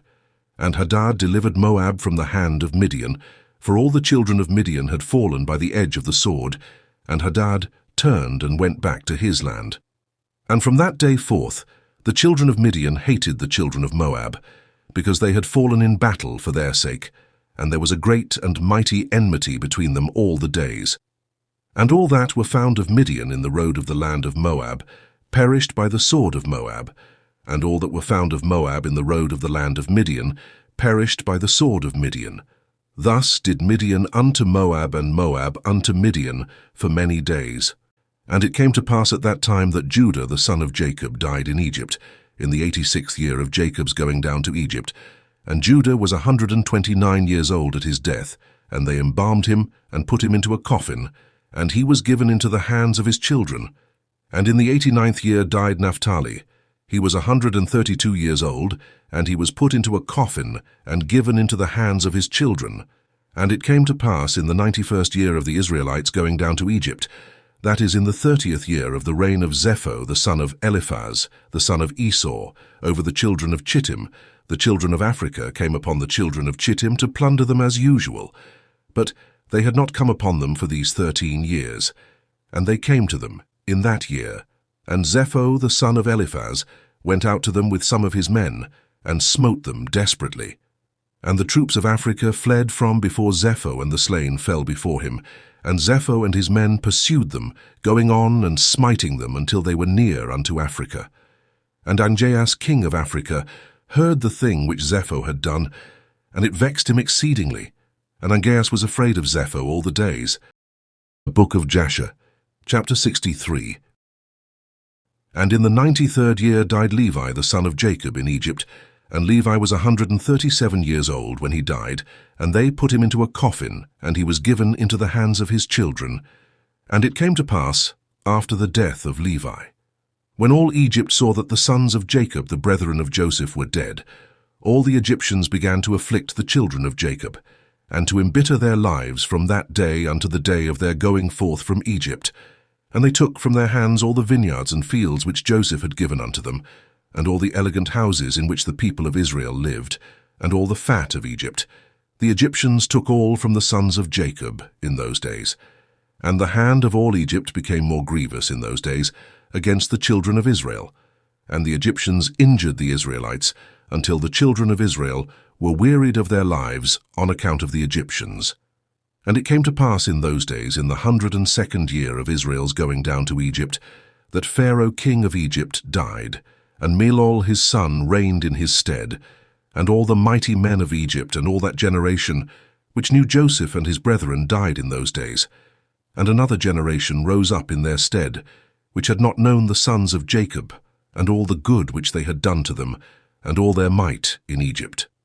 Therefore all Egypt began from that day forth to embitter the lives of the sons of Jacob, and to afflict them with all manner of hard labor, because they had not known their ancestors who had delivered them in the days of the famine. And this was also from the Lord, for the children of Israel, to benefit them in their latter days, in order that all the children of Israel might know the Lord their God. And in order to know the signs and mighty wonders which the Lord would do in Egypt on account of his people Israel, in order that the children of Israel might fear the Lord God of their ancestors, and walk in all his ways, they and their seed after them all the days. Melol was 20 years old when he began to reign, and he reigned 94 years, and all Egypt called his name Pharaoh, after the name of his father, as it was their custom to do to every king who reigned over them in Egypt. At that time all the troops of Angeas king of Africa went forth to spread along the land of Chittim as usual for plunder. And Zepho the son of Eliphaz the son of Esau heard their report, and he went forth to meet them with his army. And he fought them there in the road. And Zepho smote the troops of the king of Africa with the edge of the sword, and left none remaining of them, and not even one returned to his master in Africa. And Angeas heard of this, which Zepho the son of Eliphaz had done to all his troops, that he had destroyed them. And Angeas assembled all his troops, all the men of the land of Africa, a people numerous like the sand by the seashore. And Angeas sent to Lucas his brother, saying, Come to me with all thy men, and help me to smite Zepho and all the children of Chittim, who have destroyed my men. And Lucas came with his whole army, a very great force, to assist Angeas his brother to fight with Zepho and the children of Chittim. And Zepho and the children of Chittim heard this thing, and they were greatly afraid, and a great terror fell upon their hearts. And Zepho also sent a letter to the land of Edom, to Hadad, the son of Bedad, king of Edom, and to all the children of Esau, saying, I have heard that Angeas, king of Africa, is coming to us with his brother for battle against us. and we are greatly afraid of him, for his army is very great, particularly as he comes against us with his brother, and his army likewise. Now therefore come you also up with me and help me, and we will fight together against Angeas and his brother Lucas, and you will save us out of their hands. But if not, know ye that we shall all die. And the children of Esau sent a letter to the children of Chittim and to Zepho their king, saying, We cannot fight against Angeas and his people, for a covenant of peace has been between us these many years, from the days of Bela the first king, and from the days of Joseph the son of Jacob king of Egypt, with whom we fought on the other side of Jordan when he buried his father. And when Zepho heard the words of his brethren, the children of Esau, he refrained from them. And Zepho was greatly afraid of Angeas. And Angeas and Lucas his brother arrayed all their forces, about 800,000 men, against the children of Chittim. And all the children of Chittim said unto Zepho, Pray for us to the God of thy ancestors, peradventure he may deliver us from the hand of Angeas and his army, for we have heard that he is a great God, and that he delivers all who trust in him. And Zepho heard their words, and Zepho sought the Lord, and he said, O Lord God of Abraham and Isaac my ancestors, this day I know that thou art a true God, and all the gods of the nations are vain and useless. Remember now this day unto me thy covenant with Abraham our father, which our ancestors related unto us, and do graciously with me this day for the sake of Abraham and Isaac our fathers, and save me and the children of Chittim from the hand of the king of Africa, who comes against us for battle. And the Lord hearkened to the voice of Zepho, and he had regard for him on account of Abraham and Isaac. And the Lord delivered Zepho and the children of Chittim from the hand of Angeas and his people. And Zepho fought Angeas king of Africa, and all his people on that day. And the Lord gave all the people of Angeas into the hands of the children of Chittim. And the battle was severe upon Angeas, and Zepho smote all the men of Angeas and Lucas his brother with the edge of the sword, and there fell from them unto the evening of that day about 400,000 men. And when Angeas saw that all his men perished, he sent a letter to all the inhabitants of Africa to come to him, to assist him in the battle. And he wrote in the letter, saying, All who are found in Africa, let them come unto me from 10 years old and upward. Let them all come unto me, and behold, if he comes not, he shall die.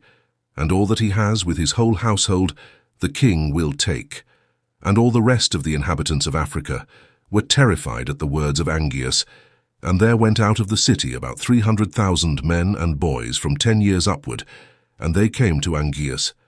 And at the end of 10 days, Angeas renewed the battle against Zepho and the children of Chittim, and the battle was very great and strong between them. And from the army of Angeas and Lucas, Zepho sent many of the wounded unto his hand, about 2,000 men, and Sosiphtar, the captain of the host of Angeas, fell in that battle. And when Sosiphtar had fallen, the African troops turned their backs to flee, and they fled, and Angeas and Lucas his brother were with them. And Zepho and the children of Chittim pursued them, and they smote them still heavily on the road, about 200 men. And they pursued Asdrubal the son of Angeas, who had fled with his father, and they smote 20 of his men in the road, and Asdrubal escaped from the children of Chittim, and they did not slay him. And Angeas and Lucas his brother fled with the rest of their men, and they escaped and came into Africa with terror and consternation, and Angeas feared all the days, lest Zepho the son of Eliphaz should go to war with him. Book of Jasher, chapter 64. And Balaam the son of Beor was at that time with Angeas in the battle, and when he saw that Zepho prevailed over Angeas, he fled from there and came to Chittim, and Zepho and the children of Chittim received him with great honor, for Zepho knew Balaam's wisdom. And Zepho gave unto Balaam many gifts, and he remained with him. And when Zepho had returned from the war, he commanded all the children of Chittim to be numbered who had gone into battle with him, and behold, not one was missed. And Zepho rejoiced at this thing, and he renewed his kingdom, and he made a feast to all his subjects. But Zepho remembered not the Lord, and considered not that the Lord had helped him in battle, and that he had delivered him and his people from the hand of the king of Africa, but still walked in the ways of the children of Chittim and the wicked children of Esau, to serve other gods which his brethren, the children of Esau, had taught him. It is therefore said, "From the wicked goes forth wickedness." And Zepho reigned over all the children of Chittim securely, but knew not the Lord who had delivered him and all his people from the hand of the king of Africa. And the troops of Africa came no more to Chittim to plunder as usual, for they knew of the power of Zepho, who had smitten them all at the edge of the sword. So Angeas was afraid of Zepho, the son of Eliphaz, and of the children of Chittim all the days. At that time, when Zepho had returned from the war, and when Zepho had seen how he prevailed over all the people of Africa, and had smitten them in battle at the edge of the sword, then Zepho advised with the children of Chittim to go to Egypt to fight with the sons of Jacob, and with Pharaoh king of Egypt. For Zepho heard that the mighty men of Egypt were dead, and that Joseph and his brethren, the sons at Jacob, were dead, and that all their children, the children of Israel, remained in Egypt.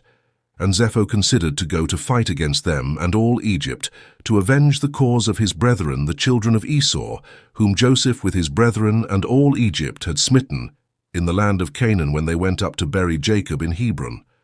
And Zepho sent messengers to Hadad, son of Bedad, king of Edom, and to all his brethren, the children of Esau, saying, "Did you not say that you would not fight against the king of Africa? For he is a member of your covenant? Behold, I fought with him, and smote him, and all his people. Now therefore I have resolved to fight against Egypt and the children of Jacob who are there, and I will be revenged of them for what Joseph, his brethren and ancestors, did to us in the land of Canaan, when they went up to bury their father in Hebron. Now then, if you are willing to come to me to assist me in fighting against them and Egypt, then shall we avenge the cause of our brethren." And the children of Esau hearkened to the words of Zepho, and the children of Esau gathered themselves together, a very great people, and they went to assist Zepho and the children of Chittim in battle. And Zepho sent to all the children of the east, and to all the children of Ishmael, with words like, "Unto these." And they gathered themselves and came to the assistance of Zepho and the children of Chittim in the war upon Egypt. And all these kings, the king of Edom and the children of the east, and all the children of Ishmael, and Zepho the king of Chittim went forth and arrayed all their hosts in Hebron. And the camp was very heavy, extending in length a distance of 3 days' journey, a people numerous as the sand upon the seashore, which cannot be counted. And all these kings and their hosts went down and came against all Egypt in battle, and encamped together in the valley of Pathros. And all Egypt heard their report, and they also gathered themselves together, all the people of the land of Egypt, and of all the cities belonging to Egypt, about 300,000 men. And the men of Egypt sent also to the children of Israel, who were in those days in the land of Goshen, to come to them in order to go and fight with these kings. And the men of Israel assembled and were about 150 men, and they went into battle to assist the Egyptians. And the men of Israel and of Egypt went forth, about 300,000 men and 150 men. And they went toward these kings to battle, and they placed themselves from without the land of Goshen opposite Pathros. And the Egyptians believed not in Israel to go with them in their camps together for battle. For all the Egyptians said, "Perhaps the children of Israel will deliver us into the hand of the children of Esau and Ishmael, for they are their brethren."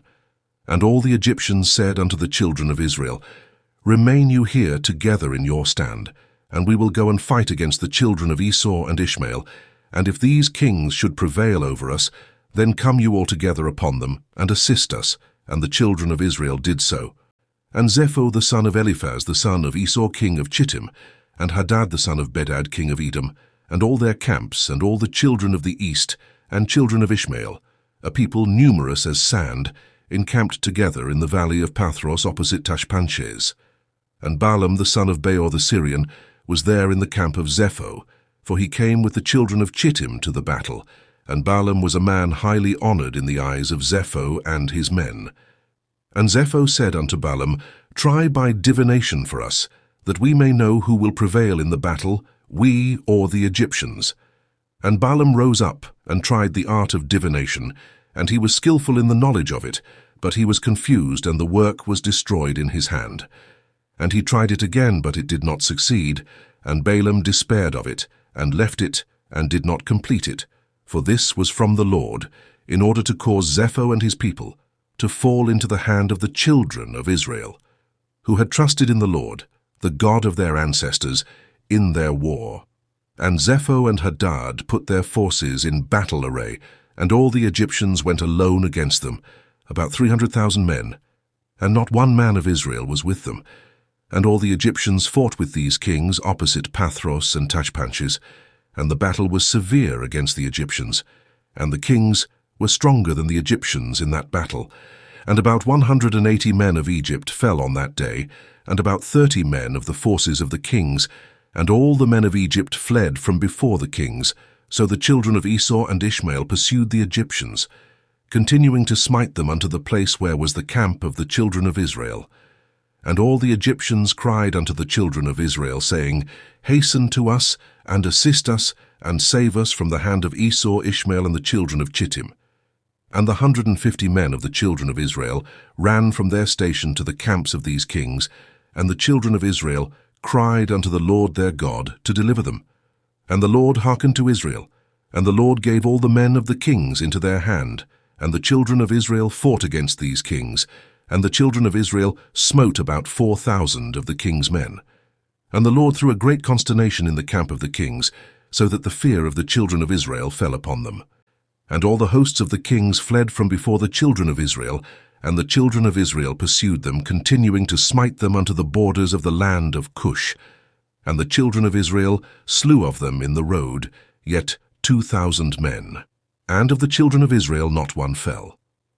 And when the Egyptians saw that the children of Israel had fought with such few men with the kings, and that the battle was so very severe against them, all the Egyptians were greatly afraid of their lives on account of the strong battle. And all Egypt fled, every man hiding himself from the arrayed forces, and they hid themselves in the road, and they left the Israelites to fight. And the children of Israel inflicted a terrible blow upon the king's men, and they returned from them after they had driven them to the border of the land of Cush. And all Israel knew the thing which the men of Egypt had done to them, that they had fled from them in battle and had left them to fight alone. So the children of Israel also acted with cunning, and as the children of Israel returned from battle, they found some of the Egyptians in the road and smote them there. And whilst they slew them, they said unto them these words, Wherefore did you go from us and leave us, being a few people, to fight against these kings, who had a great people to smite us, that you might thereby deliver your own souls? And of some which the Israelites met on the road, they the children of Israel spoke to each other, saying, Smite, smite, for he is an Ishmaelite, or an Edomite, or from the children of Chittim. And they stood over him and slew him, and they knew that he was an Egyptian. And the children of Israel did these things cunningly against the Egyptians, because they had deserted them in battle and had fled from them. And the children of Israel slew of the men of Egypt in the road, in this manner, about 200 men. And all the men of Egypt saw the evil which the children of Israel had done to them, so all Egypt feared greatly the children of Israel, for they had seen their great power, and that not one man of them had fallen. So all the children of Israel returned with joy on their road to Goshen, and the rest of Egypt returned each man to his place. Book of Jasher, chapter 65. And it came to pass after these things that all the counselors of Pharaoh king of Egypt, and all the elders of Egypt assembled, and came before the king, and bowed down to the ground, and they sat before him.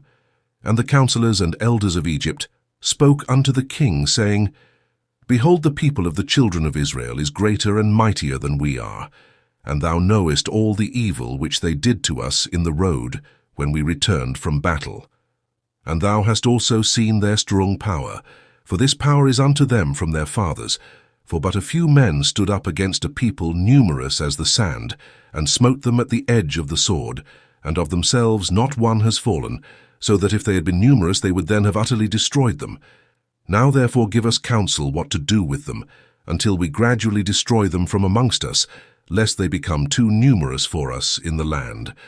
For if the children of Israel should increase in the land, they will become an obstacle to us.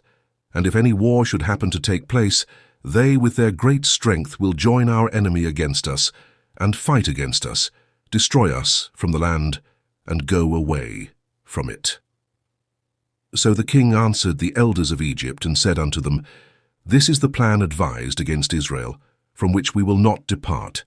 Behold, in the land are Pithom and Ramesses, cities unfortified against battle. It behooves you and us to build them, and to fortify them. Now therefore go you also, and act cunningly toward them, and proclaim a voice in Egypt and in Goshen at the command of the king, saying, All ye men of Egypt, Goshen, Pathros, and all their inhabitants. The king has commanded us to build Pithom and Ramesses, and to fortify them for battle. Who amongst you, of all Egypt, of the children of Israel, and of all the inhabitants of the cities, are willing to build with us, shall each have his wages given to him daily at the king's order. So go you first, and do cunningly, and gather yourselves, and come to Pithom and Ramesses to build. And whilst you are building, cause a proclamation of this kind to be made throughout Egypt every day at the command of the king. And when some of the children of Israel shall come to build with you, you shall give them their wages daily for a few days. And after they shall have built with you for their daily hire, drag yourselves away from them daily, one by one in secret, and then you shall rise up and become their taskmasters and officers. And you shall leave them afterward to build without wages, and should they refuse, then force them with all your might to build. And if you do this, it will be well with us to strengthen our land against the children of Israel. For on account of the fatigue of the building and the work, the children of Israel will decrease, because you will deprive them from their wives day by day. And all the elders of Egypt heard the counsel of the king, and the counsel seemed good in their eyes, and in the eyes of the servants of Pharaoh, and in the eyes of all Egypt, and they did according to the word of the king. And all the servants went away from the king, and they caused a proclamation to be made in all Egypt, in Tachpanches, and in Goshen, and in all the cities which surrounded Egypt, saying, You have seen what the children of Esau and Ishmael did to us, who came to war against us, and wished to destroy us. Now therefore the king commanded us to fortify the land, to build the cities Pithom and Ramesses, and to fortify them for battle, if they should again come against us. Whosoever of you from all Egypt and from the children of Israel will come to build with us, he shall have his daily wages given by the king, as his command is unto us. And when Egypt and all the children of Israel heard all that the servants of Pharaoh had spoken, there came from the Egyptians and the children of Israel to build with the servants of Pharaoh Pithom and Ramesses. But none of the children of Levi came with their brethren to build. And all the servants of Pharaoh and his princes came at first with deceit to build with all Israel as daily hired laborers. And they gave to Israel their daily hire at the beginning. And the servants of Pharaoh built with all Israel, and were employed in that work with Israel for a month. And at the end of the month, all the servants of Pharaoh began to withdraw secretly from the people of Israel daily. And Israel went on with the work at that time, but they then received their daily hire, because some of the men of Egypt were yet carrying on the work with Israel at that time. Therefore the Egyptians gave Israel their hire in those days, in order that they, the Egyptians their fellow workmen, might also take the pay for their labor. And at the end of a year and 4 months, all the Egyptians had withdrawn from the children of Israel, so that the children of Israel were left alone engaged in the work. And after all the Egyptians had withdrawn from the children of Israel, they returned and became oppressors and officers over them, and some of them stood over the children of Israel as taskmasters, to receive from them all that they gave them for the pay of their labor. And the Egyptians did in this manner to the children of Israel day by day, in order to afflict in their work. And all the children of Israel were alone engaged in the labor, and the Egyptians refrained from giving any pay to the children of Israel from that time forward. And when some of the men of Israel refused to work on account of the wages not being given to them, then the exactors and the servants of Pharaoh oppressed them and smote them with heavy blows, and made them return by force to labor with their brethren. Thus did all the Egyptians unto the children of Israel all the days. And all the children of Israel were greatly afraid of the Egyptians in this matter. And all the children of Israel returned and worked alone without pay. And the children of Israel built Pithom and Ramesses, and all the children of Israel did the work, some making bricks and some building. And the children of Israel built and fortified all the land of Egypt and its walls. And the children of Israel were engaged in work for many years, until the time came when the Lord remembered them and brought them out of Egypt. But the children of Levi were not employed in the work with their brethren of Israel, from the beginning unto the day of their going forth from Egypt. For all the children of Levi knew that the Egyptians had spoken all these words with deceit to the Israelites. Therefore the children of Levi refrained from approaching to the work with their brethren, and the Egyptians did not direct their attention to make the children of Levi work afterward, since they had not been with their brethren at the beginning. Therefore the Egyptians left them alone. And the hands of the men of Egypt were directed with continued severity against the children of Israel in that work. And the Egyptians made the children of Israel work with rigor. And the Egyptians embittered the lives of the children of Israel with hard work in mortar and bricks, and also in all manner of work in the field. And the children of Israel called Melol the king of Egypt, Merah king of Egypt, because in his days the Egyptians had embittered their lives with all manner of work. And all the work wherein the Egyptians made the children of Israel labor, they exacted with rigor, in order to afflict the children of Israel. But the more they afflicted them, the more they increased and grew, and the Egyptians were grieved because of the children of Israel. Book of Jasher, chapter 66. At that time died Hadad the son of Bedad king of Edom, and Samlah from Mesrekah from the country of the children of the east reigned in his place. In the 13th year of the reign of Pharaoh king of Egypt, which was the 125th year of the Israelites, going down into Egypt, Samlah had reigned over Edom 18 years, and when he reigned, he drew forth his hosts to go and fight against Zepho, the son of Eliphaz, and the children of Chittim, because they had made war against Angeas king of Africa, and they destroyed his whole army. But he did not engage with him, for the children of Esau prevented him, saying, He was their brother.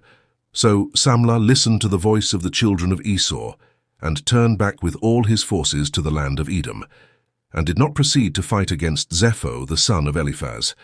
And Pharaoh king of Egypt heard this thing, saying, Samlah, king of Edom, has resolved to fight the children of Chittim, and afterward he will come to fight against Egypt.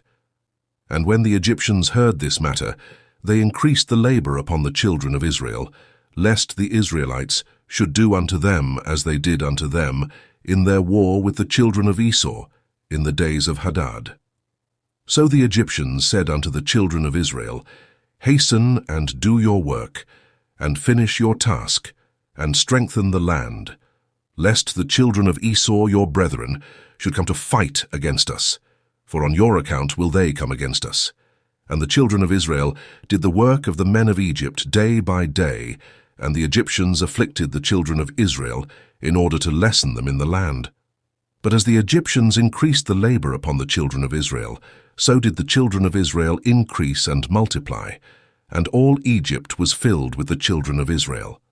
And in the 125th year of Israel's going down into Egypt, all the Egyptians saw that their counsel did not succeed against Israel, but that they increased and grew, and the land of Egypt and the land of Goshen were filled with the children of Israel. So all the elders of Egypt and its wise men came before the king, and bowed down to him, and sat before him. And all the elders of Egypt and the wise men thereof said unto the king, May the king live forever. Thou didst counsel us the counsel against the children of Israel, and we did unto them according to the word of the king. But in proportion to the increase of the labor, so do they increase and grow in the land, and behold, the whole country is filled with them.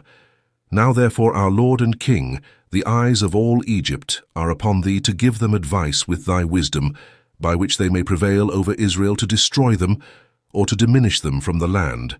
And the king answered them, saying, Give you counsel in this matter, that we may know what to do unto them.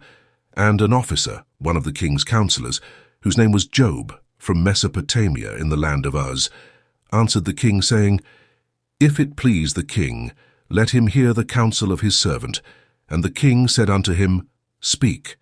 And Job spoke before the king, the princes, and before all the elders of Egypt, saying, Behold, the counsel of the king which he advised formerly respecting the labor of the children of Israel is very good, and you must not remove from them that labor forever. But this is the advice counselled by which you may lessen them. if it seems good to the king to afflict them. Behold, we have feared war for a long time, and we said, when Israel becomes fruitful in the land, they will drive us from the land if a war should take place. If it please the king, let a royal decree go forth, and let it be written in the laws of Egypt, which shall not be revoked, that every male child born to the Israelites, his blood shall be spilled upon the ground. And by your doing this, when all the male children of Israel shall have died, the evil of their wars will cease. Let the king do so, and send for all the Hebrew midwives, and order them in this matter to execute it. So the thing pleased the king and the princes, and the king did according to the word of Job. And the king sent for the Hebrew midwives to be called, of which the name of one was Shepra, and the name of the other Puah. And the midwives came before the king, and stood in his presence. And the king said unto them, When you do the office of a midwife to the Hebrew women, and see them upon the stools, if it be a son, then you shall kill him. But if it be a daughter, then she shall live. But if you will not do this thing, then will I burn you up and all your houses with fire. But the midwives feared God, and did not hearken to the king of Egypt, nor to his words. And when the Hebrew women brought forth to the midwife's son or daughter, then did the midwife do all that was necessary to the child, and let it live. Thus did the midwives all the days. And this thing was told to the king, and he sent and called for the midwives. And he said to them, Why have you done this thing, and have saved the children alive? And the midwives answered and spoke together before the king, saying, Let not the king think that the Hebrew women are as the Egyptian women, for all the children of Israel are hale, and before the midwife comes to them they are delivered. And as for us thy handmaids, for many days no Hebrew woman has brought forth upon us, for all the Hebrew women are their own midwives, because they are hale. And Pharaoh heard their words and believed them in this matter. And the midwives went away from the king, and God dealt well with them, and the people multiplied and waxed exceedingly.